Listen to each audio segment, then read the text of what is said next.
ಮೊದಲಿನ ಚಿತ್ರರಂಗವನ್ನು ನೋಡಿದಿರಿ, ಇವತ್ತಿನ ಚಿತ್ರರಂಗವನ್ನು ನೋಡಿದಿರಿ. ಇದು ಎರಡರ ನಡುವೆ ಏನೆಲ್ಲ ವ್ಯತ್ಯಾಸ ಆಗಿದೆ ಅಂತ? ಪ್ರೊಡ್ಯೂಸರು ಎಲ್ಲಿಂದಲೋ ತಂದ ಹಣವನ್ನು ಹಾಕೋದಲ್ಲ, ಅವನು ಬೆವರು ಸುರಿಸಿ ಕಷ್ಟಪಟ್ಟು ದುಡಿದ ಹಣವನ್ನು ಒಂದು ಸಿನಿಮಾ ರಂಗಕ್ಕೆ ಹಾಕ್ತಾನೆ. ನಾನು ಹೆಚ್ಚಾಗಿ ಅಲ್ಲೇ ಡೈಲಾಗ್ ಶೀಟನ್ನು ತಗೊಳ್ಳುವಂಥದ್ದು. ನನಗೆ ಮೊದಲು ಡೈಲಾಗ್ ಶೀಟ್ ಕಳಿಸಿ ನಾನು ಓದ್ತೇನೆ, ನನಗೆ ಅದು ತಲೆ ಉಳಿಯೋದು ಇಲ್ಲ, ನನಗೆ ಅದು ಗೊತ್ತು, ನನಗೆ ಅಷ್ಟು ಇದೇ ಇಲ್ಲ. ಹೇಳೋದುಂಟು ಒಳ್ಳೆ ಸಿನಿಮಾಗಳು ಓಡುದಿಲ್ಲ, ಹಾಗಿಲ್ಲ ಅಂತ. ಕೆಲವು ಒಳ್ಳೆ ಸಿನಿಮಾಗಳು ಖಂಡಿತವಾಗಿ ಓಡ್ತವೆ. ಆ ಕತೆ ಎಷ್ಟು ಭಾರದ ಇದೆ ಅಥವಾ ಎಷ್ಟು ವೇಟ್ ಇದೆ ಅದು ಇಂಪಾರ್ಟೆಂಟ್ ಆಗ್ತದೆ ಅಂತ. ಅದೇ ನಾವು ಏನು ಕಂಟೆಂಟ್ ಕೊಡ್ತೇವ ಅದು ಜನಗಳಿಗೆ ಮುಟ್ಟಬೇಕು ಅಂತ. ಅಲ್ಲಿ ಆಡಿಯನ್ಸ್ ಹೇಗಂತ ಹೇಳಿದ್ರೆ, ಅಲ್ಲಿ ಹೋಟ್ಲಲ್ಲಿ ಯಾರು ಗ್ಲಾಸ್ ತೊಳಿತಾನೆ ಹುಡುಗ, ಅವನು ವಿಮರ್ಶಕ ಅಂದ್ರೆ ಅವನಿಗೆ ಎಲ್ಲ ಗೊತ್ತಿದೆ. ಇಲ್ಲಿ ಎಲ್ಲ ಕಲಿತೆ ಹೋದವರೆಲ್ಲ ಜೀವನೋಪಾಯಕ್ಕೆಲ್ಲ ಹೋಗುವುದಷ್ಟೇ. ಮತ್ತೆ ಅವರು ನಿಮಗೆ ಬಂದರೆ ಅಲ್ಲಿ ನಾಟಕ ಆಗುದಂತ ಹೇಳಿದ್ರೆ ನಿಮಗೆ 1 ಗಂಟೆ 12 ಗಂಟೆ ಮೇಲೆ ಹೋಟ್ಲೆಲ್ಲ ಬಂದಾಗಿ ಅಲ್ಲಿ ತನಕ ಸಭಾ ಕಾರ್ಯಕ್ರಮ ಇರ್ತದೆ. ಅಲ್ಲಿ ಮುಗಿಸಿ ಬೆಳಿಗ್ಗೆ 3-4 ಗಂಟೆಗೆ ಫಸ್ಟ್ ಟ್ರೈನ್ ಸ್ಟಾರ್ಟ್ ಆಗ್ತದೆ. 4 ಗಂಟೆ ಆಗುವಾಗ ನಿಮಗೆ ನಾಟಕ ಬಿಡಬೇಕು, ಮುಗಿಬೇಕು. 4:15-4:15 ಟ್ರೈನ್ ಸ್ಟಾರ್ಟ್ ಆಗ್ತದೆ. ಆ ಟ್ರೈನಿಂದ ಇವರು ಅವರವ್ರ ಹೋಟ್ಲಿಗೆ ಹೋಗಿ 3 ದಿವಸ ಬೆಳಿಗ್ಗೆ ಸ್ವಲ್ಪ ಹೊತ್ತು ಮಲಗಿ 12 ಗಂಟೆಗೆ ಕಲಾವಿದ ಆಗಬೇಕು ಅಂತಾದರೆ ಅವನು ಯಾವೆಲ್ಲ ಗುಣಗಳನ್ನು ಹೊಂದಿರಬೇಕು, ಹೇಗೆ ಈ ಒಂದು ಸಿನಿಮಾ ಇಂಡಸ್ಟ್ರಿಗೆ ಅವನು ಬರಬೇಕು ಅಂತ ಹೇಳೋದು ನಿಮ್ಮ? ಉಡುಪಿಯ ಪೂಜ್ಯ ವಿಶ್ವೇಶ್ವರ ತೀರ್ಥ ಸ್ವಾಮಿಗಳು ಅಂದರೆ ಹಿರಿಯ ಸ್ವಾಮಿಗಳು ಬಂದಿದ್ರು. ನಾನು ಅಲ್ಲಿ ಒಂದು ಬೈಯುವ ಸೀನ್ ಇದೆ. ಆಗ ಇವರು ಬಂದು ಒಳಗೆ ಬಂದು ಹೇಳಿದರು, ನನಗೆ ನಾಟಕ ನಿಲ್ಲಿಸಿ ನಾನು ಅವರನ್ನು ಕರೀರಿ ಅಂದರು. ನಾನು ಕರೆದರು. ಏನು ವಿಷಯ?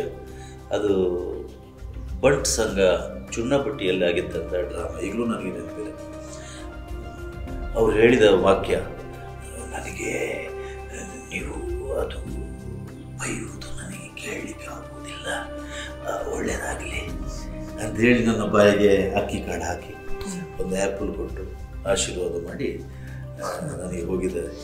ಅದು ನನ್ನ ಈ ರಂಗದಲ್ಲಿ ನನಗೆ ಸಿಕ್ಕಿದ ಆಶೀರ್ವಾದ.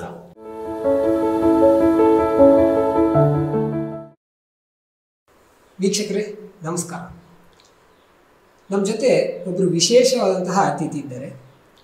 ಅನೇಕರು ಇವರನ್ನು ಪರದೆಯ ಮೇಲೆ ನೋಡಿರ್ತೀರ. ಯಾಕಂತ ಹೇಳಿದರೆ ತುಳು ಚಿತ್ರರಂಗ ಹಾಗೆ ಕನ್ನಡ ಚಿತ್ರರಂಗದಲ್ಲಿ ನಟರಾಗಿ ಪ್ರತಿಯೊಬ್ಬ ಪ್ರೇಕ್ಷಕನ ಮನಸ್ಸನ್ನು ವಿಶಿಷ್ಟವಾದ ತಮ್ಮ ಅಭಿನಯದ ಮೂಲಕ ಗೆದ್ದಂಥವರು. ನಮ್ಮ ಜೊತೆ ಇಲ್ಲಿಯೇ ಮಾಣಿಯವರಾದಂತಹ ಚೇತನ್ ರೈ ಮಾಣಿಯವರಿದ್ದಾರೆ. ಸರ್, ಕಾರ್ಯಕ್ರಮಕ್ಕೆ ಸ್ವಾಗತ. ನಮಸ್ಕಾರ. ಪ್ರತಿಯೊಬ್ಬರು ಕೂಡ ಇವರನ್ನು ನೋಡಿರ್ತೀರ. ಎಲ್ಲರೂ ಒಂದು ಕಡೆ ಯಾವುದಾದ್ರು ಒಂದು ಧಾರಾವಾಹಿ ಆಗಿರ್ಬೋದು ಅಥವಾ ಸಿನಿಮಾ ಆಗಿರ್ಬೋದು, ಅಲ್ಲೆಲ್ಲ ಇವರನ್ನು ನೋಡಿರ್ತೀರ. ಸೊ ಅವರ ಬಗ್ಗೆ ಒಂದಿಷ್ಟು ವಿಚಾರಗಳನ್ನು ನಾವು ತಿಳ್ಕೊಳ್ತಾ ಹೋಗೋಣ. ಮೊದಲನೇದಾಗಿ ಸರ್, ಹೇಗಿದ್ದೀರಿ? ಚೆನ್ನಾಗಿದ್ದೀನಿ. ಇವತ್ತು ಕೂಡ ಒಂದು ಶೂಟಿಂಗ್ ನೀವು ಹೋಗ್ಬೇಕಿತ್ತು. ಹೌದು. ಸೊ ಹೇಗೆ ನಡೀತಾ ಇದೆ ಈ ಶೂಟಿಂಗ್ ದಿನಗಳು? ಯಾವ ಥರ ನಡೀತಾ ಇದೆ ಅಂದರೆ, ಈಗ ನಾವು ವೃತ್ತಿಪರರಾದ ಕಾರಣ, ಅದೇ ವೃತ್ತಿಯನ್ನು ನಾವು ಸ್ವೀಕರಿಸಿದ ಕಾರಣ ನಮ್ಮ ಅನ್ನದ ಬಟ್ಟಲು ಅದೇ ನಡೀತಾ ಇದೆ, ಒಂದರ ಹಿಂದೆ ಒಂದು ನಡೀತಾ ಇದೆ. ಓಕೆ, ನಿಮ್ಮ ದಿನಚರಿ ಹೇಗಿರ್ತದೆ? ನನಗೊಂದು ಆಶ್ಚರ್ಯ ಏನು ಅಂತ ಹೇಳಿದರೆ, ಈ ಆ್ಯಕ್ಟರ್ಸ್ ಇರ್ತಾರಲ್ಲ, ಅವರ ದಿನಚರಿ ಯಾವ ಥರ ಇರ್ತದೆ ಅಂತ? ಇರ್ತದೆ ಮಾಮೂಲಿ ಮನುಷ್ಯರ ಅಂದರೆ, ಒಂದು ಸ್ವಲ್ಪ ಬೇಗ ಹೇಳ್ತೀವಿ, ಎದ್ದುಬಿಟ್ಟು ಏನೋ ಒಂದು ಸ್ವಲ್ಪ ಆಸನಗಳು, ಆಮೇಲೆ ಶೆಡ್ಯೂಲ್ 6 to 6 ಇದ್ದರೆ ನಾವು 6 ಗಂಟೆಗೆ ಶಾರ್ಟಲ್ಲಿ ಇರಬೇಕಾಗ್ತದೆ. ಅಂಥ ಸಮಯದಲ್ಲಿ ಬೆಳಗಿನ ವ್ಯಾಯಾಮಗಳೆಲ್ಲ ಆಗೋದಿಲ್ಲ. ಮನೆಯಲ್ಲಿದ್ದಾಗ ನಾವು ಮಾಡ್ತಾ ಇರ್ತೇವೆ. ಮತ್ತು ಒಂದು ಸ್ವಲ್ಪ ಜಿಮ್ಮು ಹೌದು. ಆಮೇಲೆ ಶೂಟಿಂಗ್ ಇದ್ದಾಗ ಅದು ಸಹ ಆಗೋದಿಲ್ಲ. ಬಟ್ ಯಾವಾಗ ಸಮಯ ಸಿಗ್ತದೆ ಆವಾಗ ನಾವು ನಮ್ಮ ಬಟ್ ಉಳಿದ ಕೆಲಸಕ್ಕೂ ಟೈಮ್ ಸಿಗ್ತದೆ. ಖಂಡಿತ ಟೈಮ್ ಮಾಡ್ಕೊಳ್ಬೇಕು. ಹೌದು, ಖಂಡಿತ. ಈಗ ನಾವು ಶೂಟಿಂಗಲ್ಲಿದ್ದರೆ ಶೂಟಿಂಗೇ ಆಗ್ತದೆ. ಅವಾಗ ಒಂದ್ಸಲ ನಾವು ಶೂಟಿಂಗ್ ಹೋದರೆ ಒಂದು 10 ದಿವಸ 12 ದಿವಸ, ಎಲ್ಲಾದರೂ ದೂರದಲ್ಲಿದ್ದರೆ, ಹತ್ರ ಊರಲ್ಲೇ ಇದ್ದರೆ ಮನೆಗೆ ಬರ್ತೀವಿ. ರೂಮ್ ಮಾಡೋದಿಲ್ಲ ನಾನು, ರೂಮ್ ಬೇಕಂದ್ರೂ ನಾನು ಕೇಳೋದಿಲ್ಲ. ಮನೆ ಹತ್ತಿರ ಇರೋ ಕಾರಣ ಎಷ್ಟು ರಾತ್ರಿ ಆದರೂ ನಾನು ಮನೆಗೆ ಬರ್ತೀನಿ, ಬೆಳಿಗ್ಗೆ ಬೇಗ ಎದ್ದು ಹೋಗ್ತೀನಿ. ಆಮೇಲೆ ಬ್ಯಾಂಗ್ಳೂರು ಆ ಕಡೆ ಇವಾಗ ನನ್ನ ಮಗಳು ಆ್ಯಕ್ಟರ್ ಆದ ಕಾರಣ ಅವಳು ಮೊನ್ನೆ ಕುಲು ಮನಾಲಿಯಲ್ಲಿ ಶೂಟಿಂಗ್ ಇತ್ತು, ಆವಾಗೆಲ್ಲ ಅಲ್ಲೇ ಅವರೊಟ್ಟಿಗೆ 1 ತಿಂಗಳಿದ್ದೆ. ಹಾಗಾಗಿ ಬ್ಯಾಂಗ್ಳೂರು ಅಥವಾ ಹೈದ್ರಾಬಾದು, ತಮಿಳ್ನಾಡು ಎಲ್ಲೆಲ್ಲ ಹೋದರೆ ನಾವು ರೂಮಲ್ಲಿ ಇರಬೇಕಾಗ್ತದೆ, ಟ್ರಾವೆಲ್ ಮಾಡ್ತಾ ಇರಬೇಕಾಗ್ತದೆ. ಹೌದು. ಮುಖ್ಯವಾಗಿ ನಿಮ್ಮ ಬಾಲ್ಯದ ಬಗ್ಗೆ ಹೇಳೋದಾದ್ರೆ, ನೀವು ಯಾವ ಶಾಲೆಗೆ ಹೋದದ್ದು, ಬಾಲ್ಯದ ದಿನಗಳನ್ನು ನೆನಪು ಮಾಡ್ಬೋದು? ಬಾಲ್ಯ ಅಂದರೆ ನಾನು ನನ್ನ ಪ್ರಾಥಮಿಕ ವಿದ್ಯಾಭ್ಯಾಸವನ್ನು 3ನೇ ಕ್ಲಾಸಿನ ತನಕ ಅನಂತಾಡಿ ಹಿರಿಯ ಪ್ರಾಥಮಿಕ ಶಾಲೆ ಅಂತ ಒಂದಿತ್ತು ನಮ್ಮ ಮನೆಯ ಹತ್ತಿರ. ನಾನು ಮಾಣಿ ಅಂತ ಹೆಸರ ಒಟ್ಟಿಗೆ ಸೇರಿಸುವುದಲ್ಲದೆ ನಾನು ಅನಂತಾಡಿ ಉಳ್ಳಾಳ್ತಿ ಜಾತ್ರೆ ಅಂತ ಕೇಳಿರ್ಬೋದು, ಭಾಳ ಫೇಮಸ್. ಅನಂತಾಡಿ ನೆಟ್ಲಮುಟ್ನೂರು ಗ್ರಾಮದ ವಾಸಿ ನಾನು. ಮಾಣಿ ಅಂತ ಯಾಕೆ ಹಾಕ್ತೀರಿ ಅಂತ ಒಂದು ಪ್ರಶ್ನೆ ಬಂದರೆ, ನಾನು ಸಾಮಾಜಿಕ ನಾಟಕಗಳಲ್ಲಿ ಪ್ರಥಮತಃ ಮುಖಕ್ಕೆ ಬಣ್ಣ ಹಚ್ಚಿದ್ದು ಮಾಣಿಯಲ್ಲಿ. ಹಾಗಾಗಿ ನಾನು ಮಾಣಿ ಅಂತ ಸೇರಿಸೋದಷ್ಟೇ, ಮತ್ತೆ ಇಲ್ಲದೇನಿಲ್ಲ. ಹಾಗೆ ಬಾಲ್ಯದಲ್ಲಿ ಅನಂತಾಡಿ ಶಾಲೆ 3ನೇ ಕ್ಲಾಸಿನ ತನಕ. ಅಲ್ಲಿ ನಾವು ಸ್ವಲ್ಪ ಪಾಪದ ವಿದ್ಯಾರ್ಥಿಗಳಾದ ಕಾರಣ ನಮ್ಮನ್ನು ಮನೆಯವರು ಸತ್ಯಸಾಯಿ ಲೋಕಸೇವಾ ಬಾಲವಿಹಾರ ಬಾಲಕುಟೀರ ಅಲ್ಲಿ ಸೇರಿಸಿದರು. ಉಪದ್ರ ತಡಿಲಿಕ್ಕೆ ಸಾಧ್ಯ ಆಗಿದೆ. ಮತ್ತು ಅಲ್ಲಿ ನಾವು 7ನೇ ಕ್ಲಾಸಿನ ತನಕ ಹೋದೆ, ಹಾಸ್ಟೆಲ್. ಅಲ್ಲಿ ಹೋದ ಮೇಲೆ ನನಗೆ ಇದರ ಆಸಕ್ತಿ ಜಾಸ್ತಿ ಆಯಿತು. ಯಾಕಂತ ಹೇಳಿದರೆ, ಆವಾಗಲೇ ನಾನು ಬಾಲ್ಯದಲ್ಲಿ ನನ್ನ ತಂದೆಯ ಅಣ್ಣ ರಾಮಣ್ಣ ರೈ ಪುತ್ತೂರು ಅಂತ ಒಬ್ಬರಿದ್ದರು. ಅವರು ಆಗಿನ ಬಹಳ famous drama actor plus cinema actor, cinema writer. ಆಗಿನ ಶಂಕರ್ನಾಗ್, ಶ್ರೀನಾಥ್, ಅನಂತನಾಗ್ ಈ ಕಾಲದಲ್ಲೆಲ್ಲ ಬಹಳ ಅವರು ಆಗಲೇ ಕಾಳಿಂಗ, ಅದರಲ್ಲೆಲ್ಲ ಪಡವರಲ್ಲಿ ಪಾಂಡವರು, ಅದರಲ್ಲೆಲ್ಲ ಫಿಲ್ಮ್ ಮಾಡ್ತಾಯಿದ್ರು, ಆ್ಯಕ್ಟಿಂಗ್ ಮಾಡ್ತಾಯಿದ್ರು. ಹಾಸ್ಯ ನಟರು ಮತ್ತು ಖಳನಟ ಆಗಿದ್ದರು. ನಾಟಕದಲ್ಲಿಯೂ ಹಾಸ್ಯ ನಟರಾಗಿ ಹೆಸರಿತ್ತು. ನಮ್ಮ ದರ್ಬೆ ಅಲ್ಲ, ನಮ್ಮ ಕೋರ್ಟ್ ರೋಡು ಗಣೇಶನ ಸದಸ್ಯರವರು ಆಗ ರಮಣ ರೈ ಪುತ್ತೂರು ಅಂತ, ಅವರದೆಲ್ಲ ನಾನು ನೋಡಿಕೊಂಡು ಬೆಳೆದವ. ಹಾಗಾಗಿ ಏನೋ ಒಂದು ಅದರ ಬಗ್ಗೆ ಆಸಕ್ತಿ ಇತ್ತು ನನಗೆ. ಹಾಗಾಗಿ 3ನೇ ಕ್ಲಾಸಲ್ಲಿ ಅಲ್ಲಿ ನಮಗೆ ಹೆಡ್ ಮಾಸ್ಟರ್ ಸಂಜೀವ್ ಶೆಟ್ರು ಅಂತ ಇದ್ದರು, ಎಲ್ಲಿ ಅಳಿಕೆಯಲ್ಲಿ. ಅಲ್ಲಿ ಶಾಲಾ ವಾರ್ಷಿಕೋತ್ಸವ ಆಗುವಾಗ ಲವಕುಶ ಅಂತ ಒಂದು ನಾಟಕ. ಅಲ್ಲಿ ಆಗ ಹೇಗೆ ಅಂತ ಹೇಳಿದರೆ, ಏನೋ ಮಾರ್ಕ್ ಬರಬೇಕು, ಮಾರ್ಕ್ ಇದ್ದವರಿಗೆ ಮಾತ್ರ ಸಾಂಸ್ಕೃತಿಕ ಕಾರ್ಯಕ್ರಮಗಳಲ್ಲಿ ಭಾಗವಹಿಸಲಿಕ್ಕೆ ಅವಕಾಶ ಅಂತ. ನಾವು ಮಾರ್ಕಲ್ಲಿ ಸ್ವಲ್ಪ ಹಿಂದುಳಿದವರು. ಹಾಗಾಗಿ ನಾನು ಹೇಳಿದೆ, ಸರ್ ನನಗೆ ಬೇಕು, ನನಗೆ ಪಾತ್ರ ಮಾಡಲೇಬೇಕು. ಇಲ್ಲ, ನೀನು ಮಾರ್ಕ್ ತೆಗಿ ಆಮೇಲೆ ಕೊಡೋಣ. ಇಲ್ಲ, ನನಗೆ ಮಾಡಲೇಬೇಕು. ಹಾಗಾದರೆ ನೀನೇ ಮಾಡು ಅಂತ ಅವರದೊಂದು ಹೇಳಿಬಿಟ್ರು. ಸರಿ, ನಾನು 3ನೇ ಕ್ಲಾಸ್ನಲ್ಲಿ ಯಾವಾಗ ಒಂದು ಪಠ್ಯ ಪುಸ್ತಕದಲ್ಲಿ ವೀರ ಅಭಿಮನ್ಯು ಅಂತ ಒಂದು ಪಾಠ ಇತ್ತು. ಆ ಪಾಠದಲ್ಲಿ ಆ ಪಠ್ಯಪುಸ್ತಕದ ಪಾಠವನ್ನೇ ಇಟ್ಕೊಂಡು ವೀರಾಭಿಮನ್ಯು ಅಂತ ನಾಟಕವನ್ನು ನಾನೇ ಮಾಡ್ತೇನೆ ಅಂತ ಅವ್ರ ಹತ್ರ ಹೇಳಿದೆ. ನನ್ನ ಫ್ರೆಂಡ್ಸು, ನಾನು ಮತ್ತೊಬ್ಬರು ಯೋಗೀಶ್ ಶೆಟ್ಟಿ ಅಂತ ಇದ್ದರು. ಹೀಗೆ ಒಂದು 4-5 ಜನ ನಾವು ಸೇರಿಕೊಂಡು ನಾವೇ ಮಾಡ್ತೇವೆ. ಆಯಿತು, ಎಷ್ಟು 1 ಗಂಟೆ. ಹಾಗೆ ನಾವು 1 ಗಂಟೆಯಲ್ಲಿ ವೀರ ಅಭಿಮನ್ಯು ನಾಟಕವನ್ನು ಪ್ರಸ್ತುತಪಡಿಸಿದೆವು. ಈ ಲವಕುಶ ನಾಟಕ ಏನಿತ್ತ ಅದರಿಂದ ನಮ್ಮ ವೀರ ಅಭಿಮನ್ಯು ನಾಟಕ ಉತ್ತಮವಾಗಿದೆ ಅಂತ ಎಲ್ಲರಿಂದಲೂ ಪ್ರಶಂಸೆ ಬಂತು.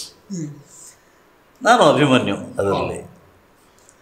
ಹಾಗೆ ಮತ್ತೆ ನನ್ನನ್ನು ಕರೆದವರು ತುಂಬ ನನಗೆ ಸಲಹೆ ಸೂಚನೆಗಳನ್ನು ಕೊಟ್ಟರು. ಮತ್ತು ನಾನು ಪ್ರತಿ ವರ್ಷ ಶಾಲೆಯಲ್ಲಿ ಏನೇನು ಪ್ರೋಗ್ರಾಮ್ಗಳು ಆಗ್ತಾ ಇತ್ತ ಅದರಲ್ಲೆಲ್ಲ ಭಾಗವಹಿಸ್ತಾ ಇದ್ದೆ ಮುಖ್ಯ ಪಾತ್ರಧಾರಿಯಾಗಿ. ಆಮೇಲೆ ಅದೇ 3ನೇ ತರಗತಿಯಲ್ಲಿ ಅವಾಗ ಯಕ್ಷಗಾನ ನಾಟ್ಯಾಭ್ಯಾಸ ಮಾಡಿಸ್ತಾ ಇದ್ರು ಅಳಿಕೆಯಲ್ಲಿ.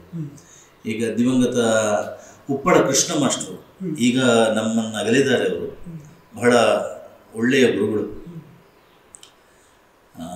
ಒಳ್ಳೆಯ ಗುರುಗಳು ಎಷ್ಟು ಅಂತ ಹೇಳಿದ್ರೆ, ನಮ್ಮ ಆಗ ಗುಂಡೂರಾವ್ ಮುಖ್ಯಮಂತ್ರಿ ಆಗಿದ್ದರು. ವೀರಪ್ಪ ಮೊಯ್ಲಿಯವರು ಮುಖ್ಯಮಂತ್ರಿ ಆಗಿದ್ದ ಕಾಲದಲ್ಲಿ ಶಾಸಕರನ್ನೆಲ್ಲ ಸೇರಿಸಿ ಅವರ ಮುಂದಾಳತ್ವದಲ್ಲಿ, ಅಂದರೆ ಇವರನ್ನು ಗುರು ಅಂತ ಅವರು ಸ್ವೀಕರಿಸಿ ಅವರೊಂದು ಯಕ್ಷಗಾನ ವಿಧಾನಸೌಧದಲ್ಲಿ ಮಾಡಿದರು. ಅಂತಹ ಒಳ್ಳೆಯ ಗುರುಗಳು ಉಪ್ಪಳ ಕೃಷ್ಣ ಮಾಸ್ಟರು ಈಗ ನಮ್ಮನ್ನು ಅಗಲಿದ್ದಾರೆ. ಅವರಿಂದ ನಾನು ಯಕ್ಷಗಾನ ನಾಟ್ಯಾಭ್ಯಾಸವನ್ನು 3ನೇ ತರಗತಿಯಿಂದಲೇ ಪ್ರಾರಂಭಿಸಿದೆ. ಮತ್ತು ಅದೇ ವರ್ಷ ಕೃಷ್ಣಲೀಲೆ ಕಂಸವಧೆ ಅಂತ ಒಂದು ಯಕ್ಷಗಾನ ಪ್ರಸಂಗದಲ್ಲಿ ಕಂಸನ ಪಾತ್ರಧಾರಿಯಾಗಿ ಯಕ್ಷಗಾನ ರಂಗ ಪ್ರವೇಶಿಸಿದೆ. ಆಗಲೇ ತುಂಬ ಒಳ್ಳೆ ಬೆನ್ನು ತಟ್ಟಿ ಪ್ರೋತ್ಸಾಹ ಮಾಡಿದ್ದಾರೆ ಎಲ್ಲ ಗುರುಗಳು. ನಂತರ ಪುತ್ತೂರು ಫಿಲೋಮಿನಾ ಹೈಸ್ಕೂಲಿಗೆ 8ನೇ ತರಗತಿಗೆ ಸೇರಿದೆ. ಒಂದೇ ವರ್ಷ. ಅಲ್ಲಿಂದ ಗಲಾಟೆ ಪ್ರಾರಂಭ.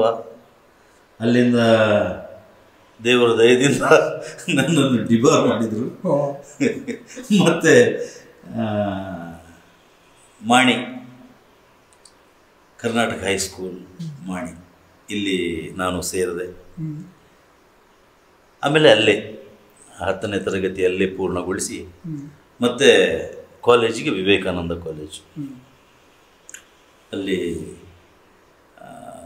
ಕಾಲೇಜಲ್ಲಿರುವಾಗಲೂ ನಾಟಕಗಳನ್ನು ಮಾಡ್ತಾಯಿದ್ದೆ. ಹೈಸ್ಕೂಲಲ್ಲಿರುವಾಗ ನನಗೆ ಮಂಗಳೂರಿನ ರಂಗಭೂಮಿಯ ತಂಡಗಳೊಟ್ಟಿಗೆ ನಾಟಕ ಮಾಡುವ ಅವಕಾಶ ಬಂತು. ಅಂದರೆ ಅದೇ ನಾನು ಹೇಳಿದೆ ಆವಾಗ, ನನ್ನ ಚಿಕ್ಕಪ್ಪ ದೊಡ್ಡಪ್ಪ ರಮಣ ರೈ ಪುತ್ತೂರು ಅಂತ, ಅವರು ಆಗ ಮಂಗಳೂರಿನ ಹೆಸರಾಂತ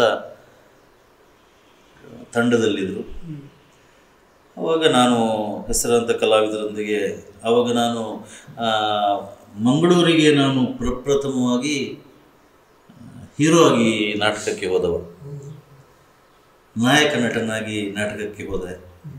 ಆಗ ಅಲ್ಲಿ ನಮ್ಮ ಒಡನಾಡಿಗಳಾಗಿ ನಾಯಕಿಯಾಗಿ ಕುಮುದ ಬಾರ್ಕೂರ್ ಅವರಿದ್ದರು, ವೀಣಾ ಅವರಿದ್ದರು, ಸುಮನ ಅವರಿದ್ದರು, ಸಂಗೀತ ಅನ್ನುವಂಥ ಒಬ್ಬಳು ಲೇಡಿ ಇದ್ದರು. ಆವಾಗ ಮೀಚ್ತಾ ಇದ್ದರು ಸರೋಜಿನಿ ಶೆಟ್ಟಿ ಅವರೆಲ್ಲ ನಮ್ಮ ಒಡನಾಡಿಗಳಾಗಿ. ಆವಾಗ ಅಚ್ಯುತ ಕಲ್ಲಾಪ ಅವರಿದ್ದರು. ಯಾವ ವಯಸ್ಸಲ್ಲಿ ಇಸ್ವಿ ನೆನಪಿಲ್ಲ, ಬಟ್ ಬಹಳ ಹಳೆ, ತುಂಬ ಹಳೆಯದು. ಆವಾಗ ಆಮೇಲೆ ನಾನು ಬರಬರ್ತಾ ಮಾಣಿಯ ಯುವಕ ಮಂಡಲದಲ್ಲಿ ನಾಟಕ ಆಗ್ತಾಯಿತ್ತು. ಅಲ್ಲಿ ಲೇಡಿ ಪಾತ್ರಗಳ ಮೂಲಕ ನಾನು ಬಂದೆ ರಂಗಕ್ಕೆ. ಅಲ್ಲಿಂದ ಮತ್ತೆ ನಾಯಕ ನಟನಾಗಿ, ನಾಯಕ ನಟನಿಂದ ಖಳನಟನಾಗಿ, ನನಗೆ ತುಂಬ ಹೆಸರು ಕೊಟ್ಟ ಪಾತ್ರ ಅಂತ ಹೇಳಿದರೆ ನಾಯಕ ನಟನೂ ಕೊಟ್ಟಿದೆ, ಬಟ್ ಖಳನಟ ಖಂಡಿತವಾಗಿ. ಅದು ಅದು ಕೆಲವೊಮ್ಮೆ ಹೇಳೋದುಂಟು, ನಾವು ಎಷ್ಟೋ ಸಲ ಬೇರೆ ಸಿನಿಮಾವನ್ನು ನೋಡುವಾಗ ಈ ಪಾತ್ರಕ್ಕೆ ಯಾರು ಸೂಟ್ ಆಗ್ತಾರೆ, ಈ ಖಳನಾಯಕ ಪಾತ್ರಕ್ಕೆ ಯಾರು ಸೂಟ್ ಆಗ್ತಾರೆ ಅಂತ ಹೇಳಿದ್ರೆ ಚೇತನ್ ರೈ ಮಾಡಿ ಅವರು ಅಂತೇಳಿ ಹೇಳೋದುಂಟು. ಅಂದರೆ ನಾನು ಇಷ್ಟರ ತನಕ ಸಾಧಾರಣ ಒಂದು ನನ್ನ ಪ್ರಥಮ ಸಿನಿಮಾ ಇದು ನಿಮಗೆ ಕೋಟಿ ಚೆನ್ನಯ್ಯ, 2ನೇ ಬಾರಿ ಕೋಟಿ ಚೆನ್ನಯ್ಯ ಬಂತು. ಧನರಾಜ್ ಅವರ ಪ್ರೊಡಕ್ಷನ್ನಲ್ಲಿ ಸುರುವಿನ ಸಿನಿಮಾ ಮುದ್ದು ಸುವರ್ಣ ಅವರು ಮಾಡಿದ್ದು, ಕಪ್ಪು ಬಿಳುಪು. ಸೆಕೆಂಡ್ ಸಿನಿಮಾ ಕೋಟಿ ಚೆನ್ನೈ, ಇದು ಕಲರಲ್ಲಿ ಬಂದಿತ್ತು, ಧನರಾಜ್ ಅವರ ಪ್ರೊಡ್ಯೂಸರ್ನಲ್ಲಿ. ಅದರಲ್ಲಿ ನಾನು ಪ್ರಥಮವಾಗಿ, ಅದರಲ್ಲೂ ನಾನು ಆಯ್ಕೆಯಾಗಿದ್ದದ್ದು ಅದೊಂದು ವಿಚಿತ್ರ ಅನುಭವ. ನಾನಿಲ್ಲಿ ಕಾಲೇಜಲ್ಲಿರುವಾಗಲೇ ನಾನು ನಾಟಕದಲ್ಲಿ ಮಾಡ್ತಾ ಇದ್ದೆ. ಆವಾಗ ನನ್ನನ್ನು NSS ಅಲ್ಲಿ ವಿಜಿ ಭಟ್ ಅವರು ನನ್ನನ್ನು ತುಂಬ ಕಡೆ ಕರ್ಕೊಂಡು ಹೋಗಿದ್ದಾರೆ. ಅಲ್ಲೂ ನಾವು ಕಾಲೇಜಿಗೆ ಹೆಸರನ್ನು, ಕೀರ್ತಿಯನ್ನು ತಂದಿದ್ದೇವೆ. ಮತ್ತು ಯಕ್ಷೋತ್ಸವ, ವಿವೇಕಾನಂದ ಕಾಲೇಜಿನ ಯಕ್ಷೋತ್ಸವ ಆ ವರ್ಷ ಸ್ಟಾರ್ಟ್ ಆಗಿದ್ದು SDM ಲಾ ಕಾಲೇಜಿನಲ್ಲಿ. ನಮ್ಮ ಪ್ರಥಮ ತಂಡ, ಅದರಲ್ಲಿ ಬಣ್ಣದ ವೇಷಕ್ಕೆ ನನಗೆ ಅತ್ಯುತ್ತಮ ನಟ ಪ್ರಶಸ್ತಿ ಬಂತು. ಕಾಲೇಜಿಗೆ ಆಮೇಲೆ ಪ್ರಶಸ್ತಿ ಬಂತು.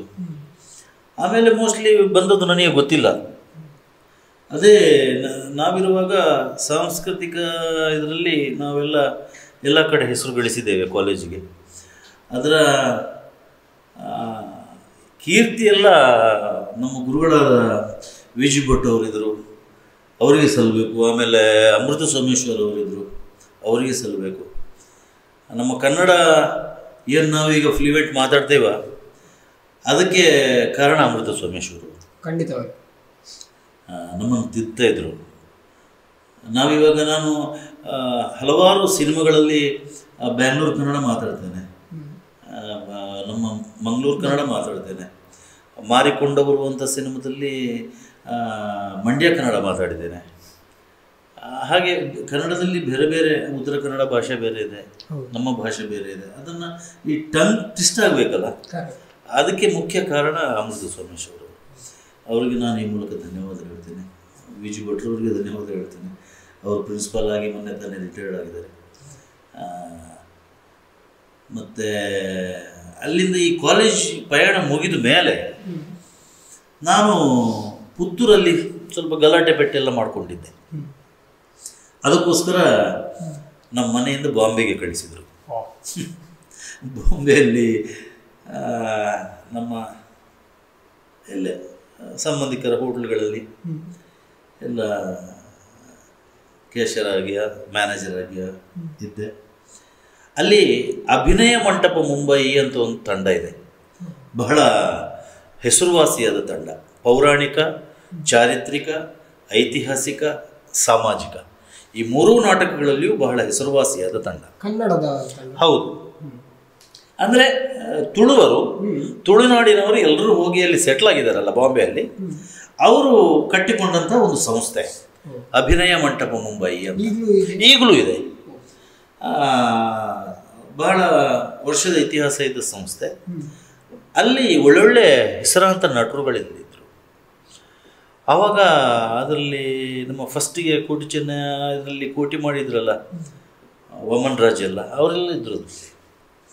ಅಲ್ಲಿ ಒಂದು ನಾಟಕದಲ್ಲಿ ಇಲ್ಲಿ ಅಂದರೆ ಇಲ್ಲಿ ನಾಟಕದಲ್ಲಿ ನಾನು ಮಾಡ್ತಾಯಿದ್ದೆ ಅಂತ ಗೊತ್ತು.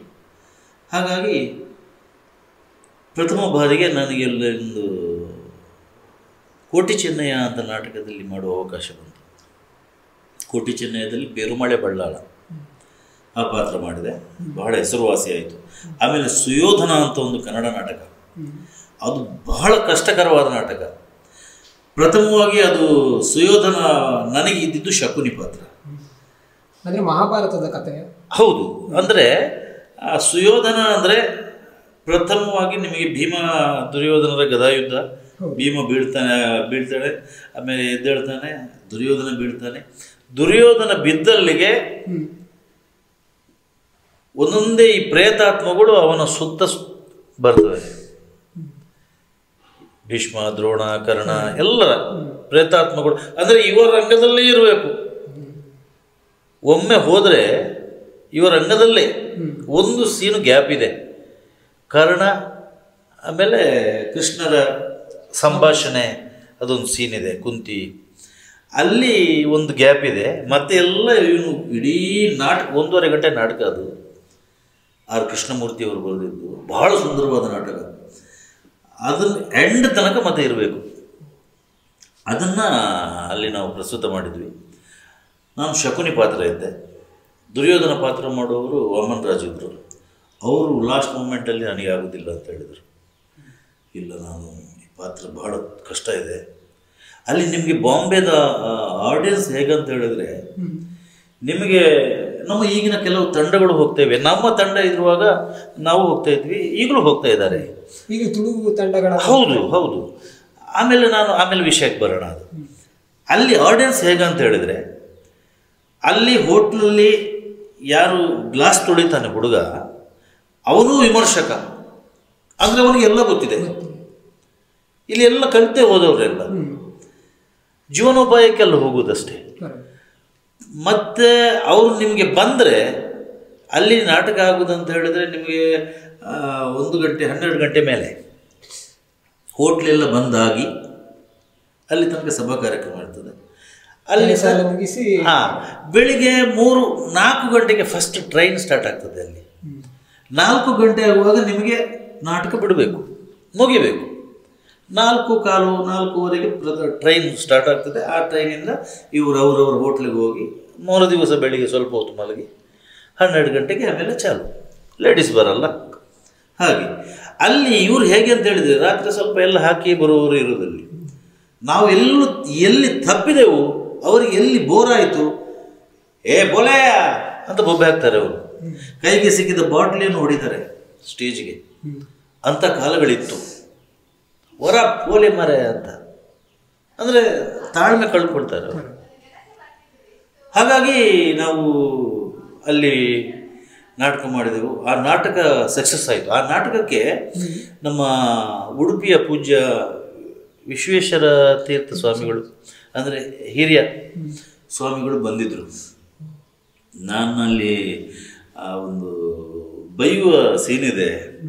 ಆಗ ಇವರು ಒಳಗೆ ಬಂದು ಹೇಳಿದರು, ನನಗೆ ನಾಟಕ ನಿಲ್ಲಿಸಿ ನಾನು ಅವರನ್ನು ಕರೀರಿ ಅಂದ್ರಂತೆ. ನಾನು ಕರೆದರು. ಏನು ವಿಷಯ? ಅದು ಬಂಟ್ ಸಂಘ ಚುಣ್ಣಪಟ್ಟಿಯಲ್ಲಿ ಆಗಿದ್ದಂಥ ಡ್ರಾಮಾ, ಈಗಲೂ ನನಗೆ ನೆನಪಿದೆ. ಅವ್ರು ಹೇಳಿದ ವಾಕ್ಯ, ನನಗೆ ನೀವು ಅದು ಬೈಯುವುದು ನನಗೆ ಕೇಳಲಿಕ್ಕೆ ಆಗುವುದಿಲ್ಲ, ಒಳ್ಳೆಯದಾಗಲಿ ಅಂಥೇಳಿ ನನ್ನ ಬಾಯಿಗೆ ಅಕ್ಕಿ ಕಾಳು ಹಾಕಿ ಒಂದು ಆ್ಯಪಲ್ ಕೊಟ್ಟು ಆಶೀರ್ವಾದ ಮಾಡಿ ನನಗೆ ಹೋಗಿದ್ದಾರೆ. ಅದು ನನ್ನ ಈ ರಂಗದಲ್ಲಿ ನನಗೆ ಸಿಕ್ಕಿದ ಆಶೀರ್ವಾದ ಅಂತ ನನ್ನ ಭಾವನೆ. ಖಂಡಿತ ಹೌದು. ಹಾಗೆ ಹಲವಾರು ಜನ ಹಿರಿಯ ರಂಗ ನಿರ್ದೇಶಕರಿಂದ ನಾನು ಅಭಿನಯವನ್ನು ಕಲಿತಿದ್ದೇನೆ. ನಾನು ವಿವೇಕಾನಂದ ಕಾಲೇಜ್ ಮುಗಿಸಿ ಅಲ್ಲಿಂದ ಸ್ವಲ್ಪ ದಿನ ನೀನಾಸಂಗೆ ಹೋದೆ. ಅಲ್ಲಿ ಸುಬ್ಬಣ್ಣ ಸರ್ ನನಗೆ ತುಂಬ ಉಪಯುಕ್ತವಾದ ಮಾಹಿತಿಯನ್ನು, ನಾಟಕ ರಂಗದಲ್ಲಿ ನಾವು ಲೈಟ್ ಹೇಗೆ ತಗೊಳ್ಬೇಕು, ಮೈಕ್ ಹೇಗೆ ನಾವು ಯೂಸ್ ಮಾಡಬೇಕು, ಆಮೇಲೆ ಲೈಟಿನ ಮೊಣಚು ತುದಿಯನ್ನು ನಾವು ಹೇಗೆ ನೋಡಬೇಕು, ಯಾವುದರ ಮೇಲೆ ನಮ್ಮ ಮುಖ ಲೈಟ್ ನೋಡಿದರೆ ಕವರ್ ಆಗ್ತದೆ, ಅದನ್ನೆಲ್ಲ ಅವರು ನನಗೆ ಕಲಿಸಿದವರು. ಅದನ್ನು ಕಲಿತೆ. ಬಾಂಬೆಯಲ್ಲಿ ಒಳ್ಳೆ ಹೆಸರು ಬಂತು ಆ ನಾಟಕಕ್ಕೆ, ಸುಯೋಧನ ನಾಟಕಕ್ಕೆ. ಆಮೇಲೆ ಅದೇ ತಂಡದ ಕೋರ್ದಬ್ಬು ಎಲ್ಲ ತುಂಬ ನಾಟಕ ಮಾಡಿದ್ದೇನೆ. ವೀರ ಕಲ್ಕುಡ ಹೇಗೆ. ಮತ್ತೆ ವಾಪಸ್ ಊರಿಗೆ ಬಂದೆ. ವಾಪಸ್ ಊರಿಗೆ ಬಂದು ಇಲ್ಲಿ ಪ್ರಪ್ರಥಮವಾಗಿ ಕಿನ್ನಿಗೋಳಿ ತಂಡದಲ್ಲಿ ನಾನು ಸಾಮಾಜಿಕ ನಾಟಕ ತಂಡದಲ್ಲಿ ನಾನು ಪ್ರಯಾಣ ಪ್ರಾರಂಭಿಸಿದೆ. ಅಲ್ಲಿ ಸ್ವಲ್ಪ ವರ್ಷ ಆದಮೇಲೆ ನಮ್ಮ ಕಲಾವಿದರು ಬೆದ್ರ ಅಂತ ಒಂದು ಟೀಮ್ ಆಯಿತು. ಅಲ್ಲಿ ಪ್ರಾರಂಭ ಮಾಡಿದೆ. ಅದಕ್ಕಿಂತ ಮುಂಚೆ ನಾವು ಇಲ್ಲಿರುವಾಗ ನಾಗನವಲಚ್ಚಿಲ್ ಅಂತ ಒಂದು ತಂಡ ಇತ್ತು. ಅಲ್ಲಿ ನಾಟಕ ಮಾಡ್ತಿದ್ದೆವು ಆ ಕೂಟದಲ್ಲಿ. ಅದರ ನಿರ್ದೇಶನ ಮಾಡ್ತಾಯಿದ್ದೆ ನಾನು. ಆಮೇಲೆ ಕಲ್ಲಡ್ಕದಲ್ಲಿ ಒಂದು ತಂಡ ಇತ್ತು, ರಚಿಸು ಅಂತ. ಆ ತಂಡದಲ್ಲಿ ಒಳ್ಳೊಳ್ಳೆ ಡ್ರಾಮಾಗಳನ್ನು ಕೊಟ್ಟವರು, ಕಂಬಳ ಅದೆಲ್ಲ HK ನಾಯನಾಡು ಅವರು. ಅದರಲ್ಲೂ ನಾನು, ರಮೇಶ್ ಮಾಸ್ಟ್ರು, ರಮ್ಮ ಬಿ ಸಿ ರೋಡವರು, ಆಮೇಲೆ ಎಚ್ ಕೆ ನಾಯನಾಡು, ರಾಜ್ಪಾಲ್ ಕಲ್ಲಡ್ಕ, ರತ್ನದೇವಿ ಪುಂಜಾಲಕಟ್ಟೆ, ಆಮೇಲೆ ಈಗ ಶಾರದಾ ಆರ್ಟ್ಸಲ್ಲಿದ್ದಾರೆ ಪುರಂದರಾಚಾರ್ಯ ಅಂತ, ಅವರೆಲ್ಲ ತುಂಬ ಒಳ್ಳೊಳ್ಳೆ ಕಲಾವಿದರು ನಮ್ಮ ತಂಡದಿಂದ ಈಗ ಬೇರೆ ಬೇರೆ ಕ್ಷೇತ್ರಗಳಿಗೆ, ಅಂದರೆ ಕಲಾಕ್ಷೇತ್ರಗಳಿಗೂ ಬೇರೆ ಬೇರೆ ತಂಡಗಳಿಗೆ ಹೋಗಿದ್ದಾರೆ. ಹಾಗೆ ಮತ್ತು ನಾನು ನಮ್ಮ ಕಲಾವಿದರು ಬೇದರ ತಂಡದಲ್ಲಿದ್ದೆ ಸಕ್ರಿಯವಾಗಿ. ಆಮೇಲೆ ಅದನ್ನು ಈ ಸಿನಿಮಾ ಜಾಸ್ತಿ ಬಂದಾಗ ಅದನ್ನು ಬಿಡಬೇಕಾದ ಪ್ರಸಂಗ ಬಂತು. ಅಂದರೆ ಮೊದಲ ಸಿನಿಮಾ ಯಾವುದು ನಿಮಗೆ ಸಿಕ್ಕಿದ್ದು? ಮೊದಲನೇ ಸಿನಿಮಾ ಕೋಟಿ ಚೆನ್ನಯ್ಯ. ನಾನು ಆಗಲೇ ಹೇಳ್ತಾ ಇದ್ದೆ ನಿಮಗೆ, ಅದು ಎಲ್ಲೋ ಬೇರೆ ಟರ್ನ್ ಆಯಿತು. ಅಲ್ಲಿ ಅದು ಹೇಗೆ ಅಂತ ಹೇಳಿದ್ರೆ, ನಾನು ಬಾಂಬೆಯಿಂದ ಬಂದವ, ವಿಟ್ಲದಲ್ಲಿ ನನ್ನ ಫ್ರೆಂಡ್ ಒಬ್ರು ಶರತ್ ಆಳ್ವ ಅಂತ ಇದ್ದಾರೆ, ಅವರ ಶ್ರೀ ಗಣೇಶ್ ಮಿಲ್ಕ್ ಸೆಂಟರ್ ಅಂತ ಇದೆ ಹನುಮಾನ್ ಪ್ರೆಸ್ನ ಹತ್ರ. ಅಲ್ಲಿ ನಾನು ಕೂತಿದ್ದೆ. ಆವಾಗ ಇದೆ ಗಲಾಟೆ ಪೆಟ್ಟು ಪಂಚಾಯತ್ಗೆ ಇದೆಲ್ಲ ಆಗ್ತಾ ಇತ್ತು. ಯಾರಾದರೂ ಪಂಚಾಯತ್ಗೆ ಬರ್ತಾಯಿದ್ರು, ನಾವೆಲ್ಲ ಮಾಡ್ತಾಯಿದ್ವಿ. ಹಾಗೆ ಬರುತ್ತಾ ಅಲ್ಲಿ ಒಬ್ಬರು ಸಿಂಗರ್ ಇದ್ದರು ಹನುಮಾನ್ ಪ್ರಿಂಟರ್ಸಲ್ಲಿ, ರಮೇಶ್ ಆಚಾರ್ಯ ಅಂತ. ಮೊನ್ನೆ ತಾನೇ ಅವರು ತೀರೋದ್ರು. ರಮೇಶ್ ಆಚಾರ್ಯ ಅವರು ನನಗೆ ಹೇಳಿದರು, ಚೇತನನ್ನ ಕುಡ್ಲಾಡು ಕೋಟಿ ಚೆನ್ನಯ್ಯ ಸಿನಿಮಾದ ಆಡಿಷನ್ ಆವೊಂದುಂಡುಗೆ ಹೀರೋರ ಪೋಲಿ. ನಾನು ಹೇಳಿದೆ, ಬೇಡ ರಮೇಶ್ ಅಣ್ಣ, ತುಳುವಲ್ಲಿ ಒಚ್ಚಿ ಸೈಯಾಡು ಇದು ಪೋಡು ಅಂತ. ಅವರ ಫೋರ್ಸ್ಗೆ ನಾನು ಹೋದವ ಮಂಗಳೂರಿಗೆ. ಹೋಗಿ ಆಡಿಷನ್ ಆಯಿತು, ಡೈಲಾಗ್ ಕೊಟ್ಟರು, ಡೈಲಾಗ್ ಕೇಳಿದೆ, ನಾನು ಬಂದೆ. ನನಗೆ ಅದರದ್ದು ಇದಿರಲಿಲ್ಲ. ಎರಡು ದಿವಸ ಕಳೆದ ಮೇಲೆ ಕರೆ ಬಂತು, ನಿಮಗೆ ಪೆಜನಾರು ಪಾತ್ರಕ್ಕೆ ನಿಮಗೆ ಸಿಲೆಕ್ಟ್ ಆಗಿದೆ, ಇಂಥ ದಿನ ನಿಮ್ಮ ಶೂಟಿಂಗ್ ಇದೆ, ಬರಬೇಕು ಅಂತ. ಆಯಿತು, ನಾನು ಹೋದೆ. ಪೆಜನಾರು ಪಾತ್ರಕ್ಕೆ ನಾನು ಬಣ್ಣ ಹಚ್ಚಿ ಒಂದು ದಿನ ಶೂಟ್ ಆಯಿತು. ಆ ದಿವಸ ಮುಗೀತು, 6 ಗಂಟೆ ಪ್ಯಾಕಪ್ ಆಯಿತು. ಮರುದಿವಸ ನಾನು ಹೋಗುವಾಗ ಡೈರೆಕ್ಟರ್ ಕರೆದ್ರು ನನ್ನನ್ನು, ಕೆ ವಿ ಧನರಾಜ್ ಅಲ್ಲ, ಹೆಸರು ಮರೆದೋಯ್ತು. ಡೈರೆಕ್ಟ್ರು ಕರೆದ್ರು, ಬನ್ರಿ ಇಲ್ಲಿ ಚೇತನ್ ಅವರೇ. ಏನು ಸರ್, ನೀವು ಆ ಪಾತ್ರ ಮಾಡಬೇಡಿ. ನನಗೆ ಶಾಕ್ ಆಯಿತು. ಯಾಕೆ ಸರ್, ಏನಾಯಿತು? ಸರಿಯಾಗಿಲ್ವ? ಆಯಿತು, ಓಕೆ, ಬಿಟ್ಬಿಟ್ರು. ನಾನು ಬಂದೆ, ಸಾಯ್ತಿ ಹೋಯ್ ಅಂತ ಹಬ್ಬ ಇದೆ. ಅದು ನಿಮ್ಗೊಂದು ಕ್ವಶನ್ ಇರ್ಬೋದು, ಯಾಕೆ ನನಗೆ ಇಂಟ್ರೆಸ್ಟೇ ಇರಲಿಲ್ಲ. ಸಾಯ್ತಿ ಹೋಯ್ ಅಂತ ನಾನು ಬೈದೆ. ನಾನು ಬಂದೆ. ಬರುವಾಗ ಸುವರ್ಣ ಆರ್ಟ್ಸ್ನ ದನಿಗಳಿದ್ದಾರೆ, ಚಂದ್ರ ಸುವರ್ಣ ಮೂಲ್ಕಿ ಅಂತ, ಈಗಲೂ ಇದ್ದಾರೆ. ಅವರು ಬಂದು ಹೇಳಿದರು, ಚೇತನ್ ರೇ ದೂರ ಏನಿಲ್ಲ, ಇರೇನು ಇಲ್ಲಡೆ ಬೇರೆ ಬಂತ ಜೀರ್ ಮಾರೆ. ಇಲ್ಲ, ನನ್ನನ್ನು ಬೇಡ ಅಂದರು. ತುಳುವಳ್ಳಿ ಹೇಳಿದೆ, ಆ ಪಾತ್ರಕ್ಕೆ ಬೇಡ, ನಿಮಗೆ ಬುದ್ಧಿವಂತನ ಪಾತ್ರ ಸೆಲೆಕ್ಟ್ ಮಾಡಿದ್ದಾರೆ.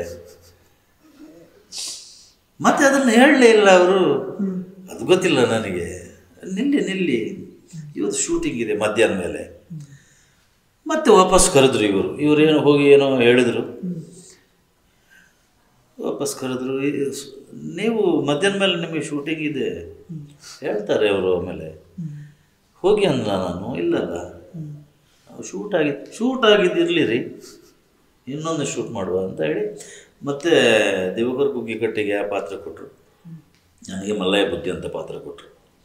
ಹಾಗೆ ಪ್ರಥಮವಾಗಿ ಬಣ್ಣ ಹಚ್ಚಿದ ಸಿನಿಮಾ ಕೋಟಿ ಚೆನ್ನಯ್ಯ.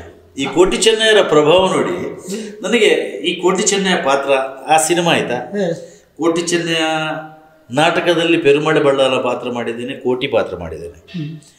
ಆಮೇಲೆ ಸಿನಿಮಾದಲ್ಲಿ ಮಲ್ಲಯ್ಯ ಬುದ್ಧಿವಂತರಣ ಪಾತ್ರ ಮಾಡಿದೆ.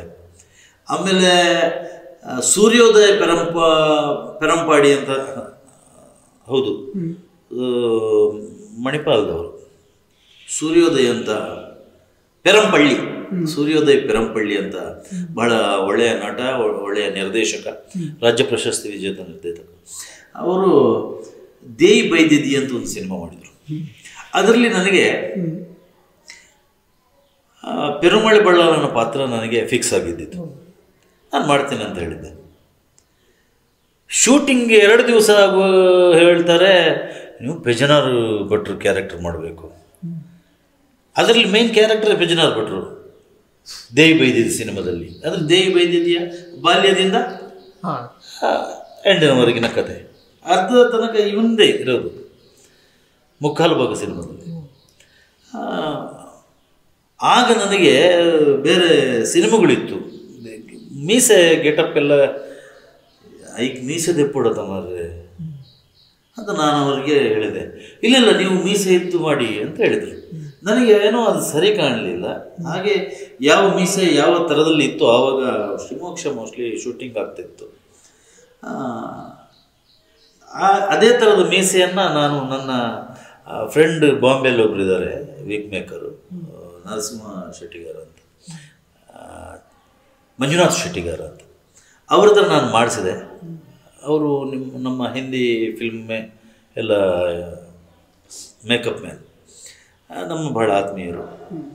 ನಮ್ಮ ಅಭಿನಯ ಮಂಟಪಕ್ಕೆ ಎಲ್ಲ ಅವರೇ ಬರೆದೊಯ್ದಿತ್ತು. ಹಾಗಾಗಿ ಅವ್ರ ಹತ್ರ ಅದೇ ಥರದ ಮೀಸೆ ಮಾಡಿಸಿ ನಾನು ಮೀಸೆ ಬೋಳಿಸಿ ಪೆಜನಾರ್ ಭಟ್ನ ಕ್ಯಾರೆಕ್ಟರ್ ಮಾಡಿದೆ. ಅದು ತುಂಬ ಲೈಕ್ ಆಯಿತು ಎಲ್ರಿಗೂ. ಅದೊಂದು ಸೌಭಾಗ್ಯ. ಎಲ್ಲ ಥರದ ಪಾತ್ರಗಳನ್ನು ಈ ಕೋಟಿ ಚೆನ್ನಯ್ಯ ಕಥೆಯಲ್ಲಿ ಮಾಡಿದ್ದೀನಿ ನಾನು. ಆಮೇಲೆ ಧಾರಾವಾಹಿಗಳು ಬಂತು. ಧಾರಾವಾಹಿಯಲ್ಲಿ ಮಹಾಭಾರತ ಸ್ಟಾರ್ಟ್ ಆಯಿತು.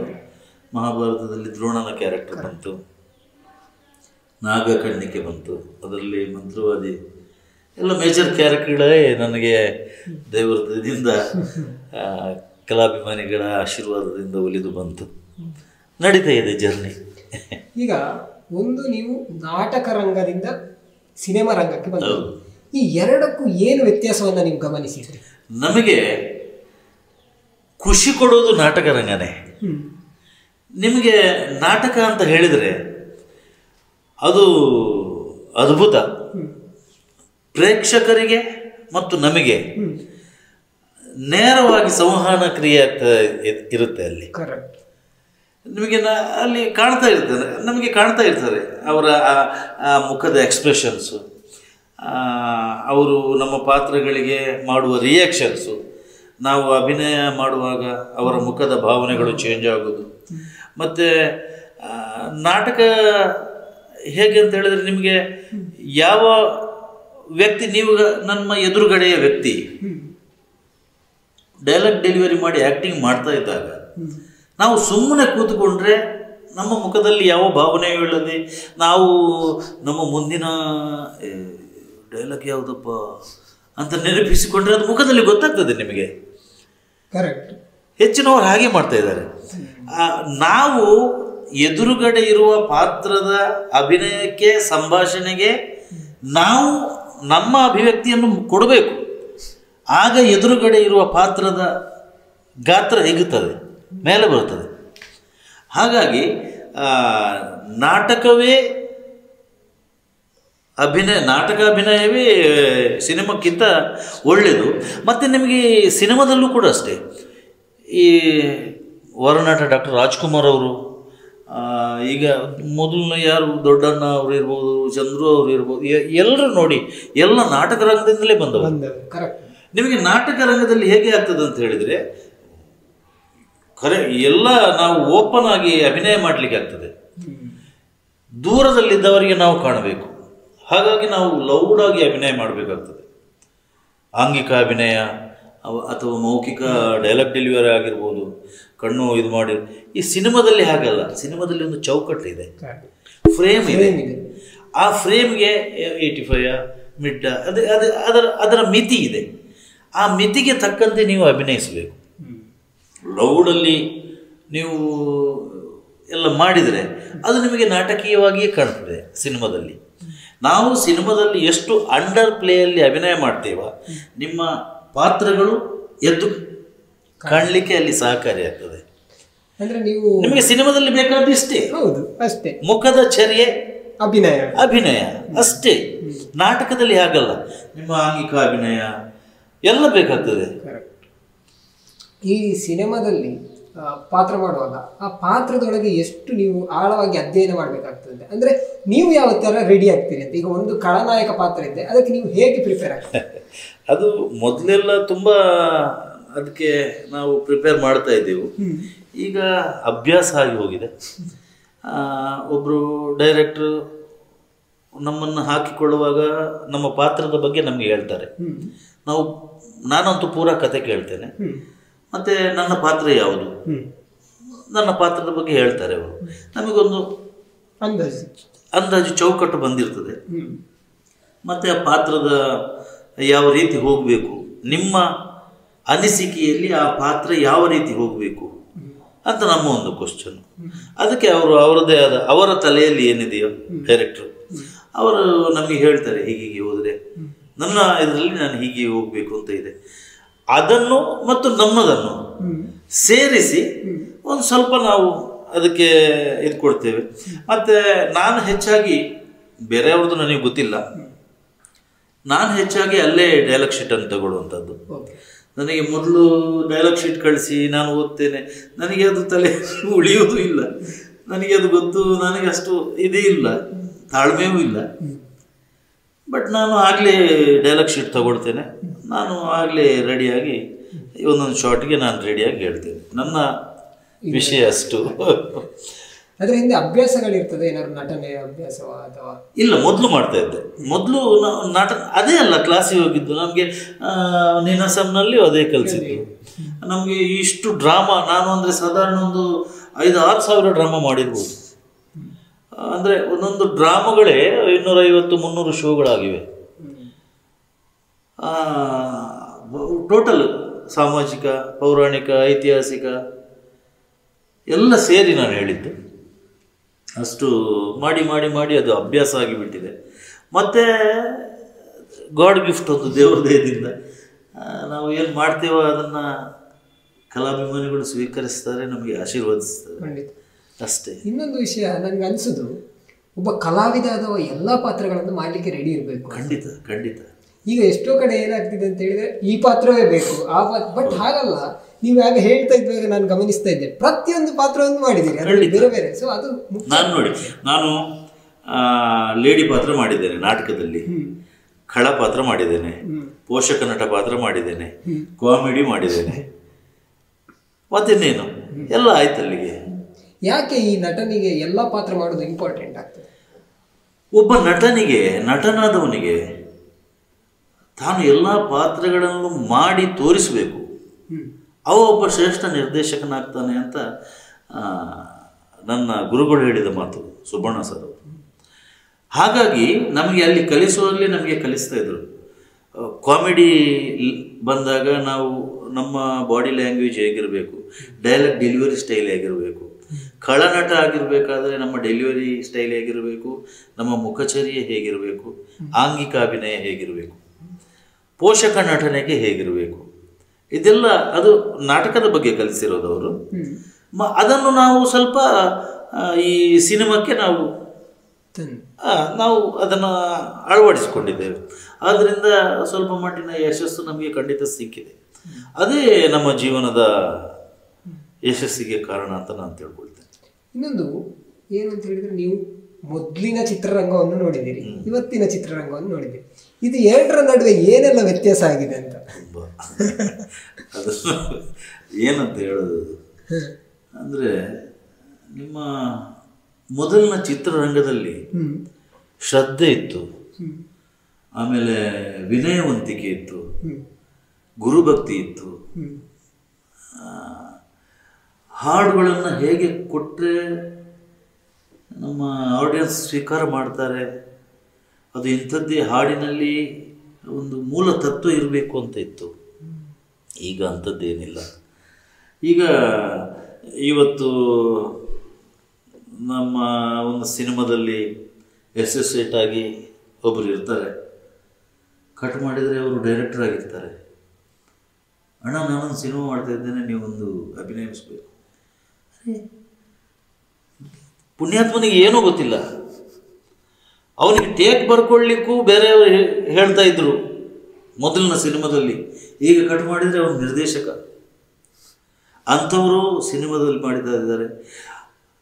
ಹೇಗೆ ಮಾಡ್ತಾ ಇದ್ದಾರೆ? ಅದು ಮಾಡುವುದು ಅವರ ಟ್ಯಾಲೆಂಟು. ಪ್ರೊಡ್ಯೂಸರನ್ನು, ಅನ್ನದಾತರನ್ನು ಹಿಡಿಯುವುದು ಅವನ ಟ್ಯಾಲೆಂಟ್. ಅದು ಹಾಗೆ ಒಳ್ಳೆ ಕ್ಯಾಮರಾಮ್ಯಾನನ್ನು ಅವರು ಹಿಡಿದಿರ್ತಾರೆ. ಈ ಕ್ಯಾಮರಾಮ್ಯಾನ್ ಯಾವ ಶಾಟ್ ಇಡ್ತಾನೆ ಅದು ಓಕೆ. ಅಲ್ಲೊಂದು ಕ್ಯಾಮರಾ ಇಟ್ಟ, ಇಲ್ಲೊಂದು ಕ್ಯಾಮರಾ ಇಟ್ಟ, ಅದು ಈಗ ನಡೀತಾ ಇರೋದು. ಮತ್ತು ನಿಮಗೆ ಪರ್ಫೆಕ್ಟ್, ನಿಮಗೆ ಹೀಗೇ ನಮಗೆ ಶಾಟ್ ಬೇಕು ಅಂತ ಹೇಳುವ ನಿರ್ದೇಶಕರು ಇದ್ದಾರೆ. ಅವರು ಪರ್ಫೆಕ್ಟ್ ನಿರ್ದೇಶಕರು. ಈಗ ನೋಡಿ, ನಾನು ಒಂದು 4-5 ಸಿನಿಮಾ ನಾನು ಇವರೊಟ್ಟಿಗೆ ಮಾಡಿದೆ. ಚೇತನ್ ಮುಂಡಾಡಿ ಅವರೊಟ್ಟಿಗೆ ಮಾಡಿದೆ. ರಾಷ್ಟ್ರ ಪ್ರಶಸ್ತಿ, ರಾಜ್ಯ ಪ್ರಶಸ್ತಿ ವಿಜೇತ.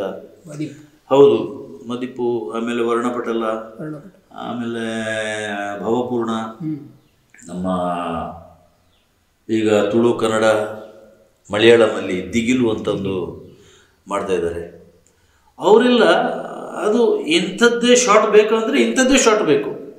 ಅದು ಕ್ಯಾಮ್ರಾಮ್ಯಾನ್ ಏನು ಬೇಕಾದರೂ ಮಾಡಲಿ, ಅವ ಎಲ್ಲಿ ಹತ್ತಿ ಏನು ಬೇಕು, ಹೇಗೆ ತೆಗಿತಾನೋ ಗೊತ್ತಿಲ್ಲ, ನನಗೆ ಆ ಶಾಟ್ ಬೇಕು.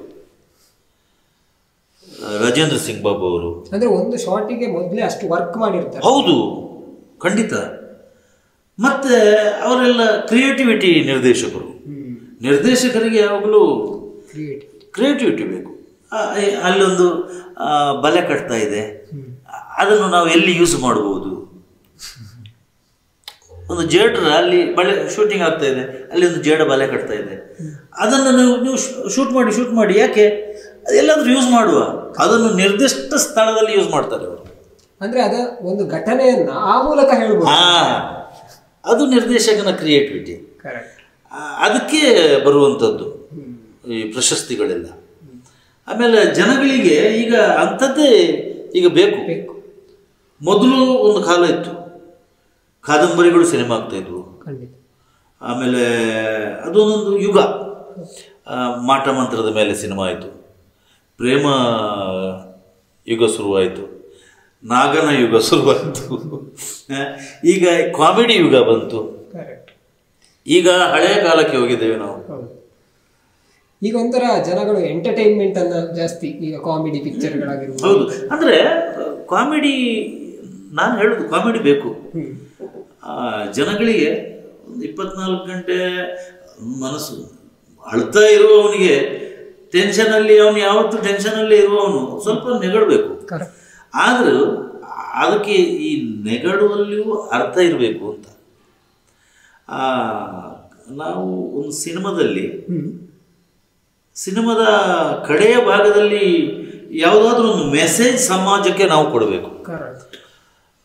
ಯಾಕಂತ ಹೇಳಿದರೆ ಇದು ಸಿನಿಮಾ, ಸೀರಿಯಲ್ಗಳು, ನಾಟಕಗಳು ಬರೀ ಒಂದು ಹಾಸ್ಯದ ವಸ್ತುವಾಗಿರಬಾರದು, ಸಮಾಜವನ್ನು ತಿದ್ದುವ ಸಮಾಜಮುಖಿಯಾಗಿರಬೇಕು ಅಂತ ನನ್ನ ಭಾವನೆ.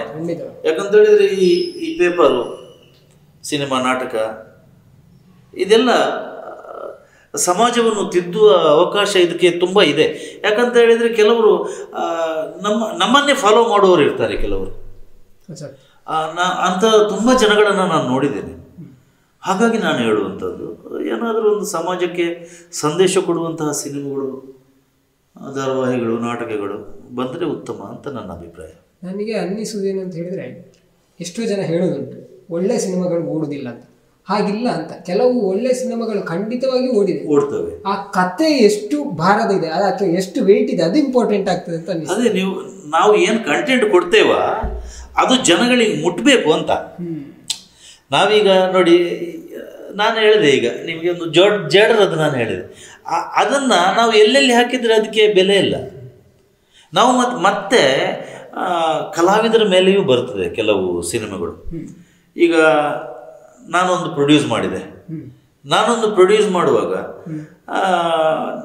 ನಿರ್ದೇಶಕನು ಅವ ನನ್ನ ಫ್ರೆಂಡನ ಮಗ ಒಂದು ಪಾತ್ರ ಕೊಡುವ, ಅವ ನನ್ನ ಚಿಕ್ಕಪ್ಪನ ಮಗ, ಇವ ನನ್ನ ತಮ್ಮನ ಫ್ರೆಂಡು, ಅವಳೊಬ್ಬಳು ಇರಲಿ ನನ್ನ ಕಾಲೇಜ್ ಮೇಟು ಅಂತ ಹೇಳಿಕೊಂಡು ಹಾಗೆ ನಾವು ಪಾತ್ರವನ್ನು ಕೊಡಲಿಕ್ಕೆ ಆಗೋದಿಲ್ಲ.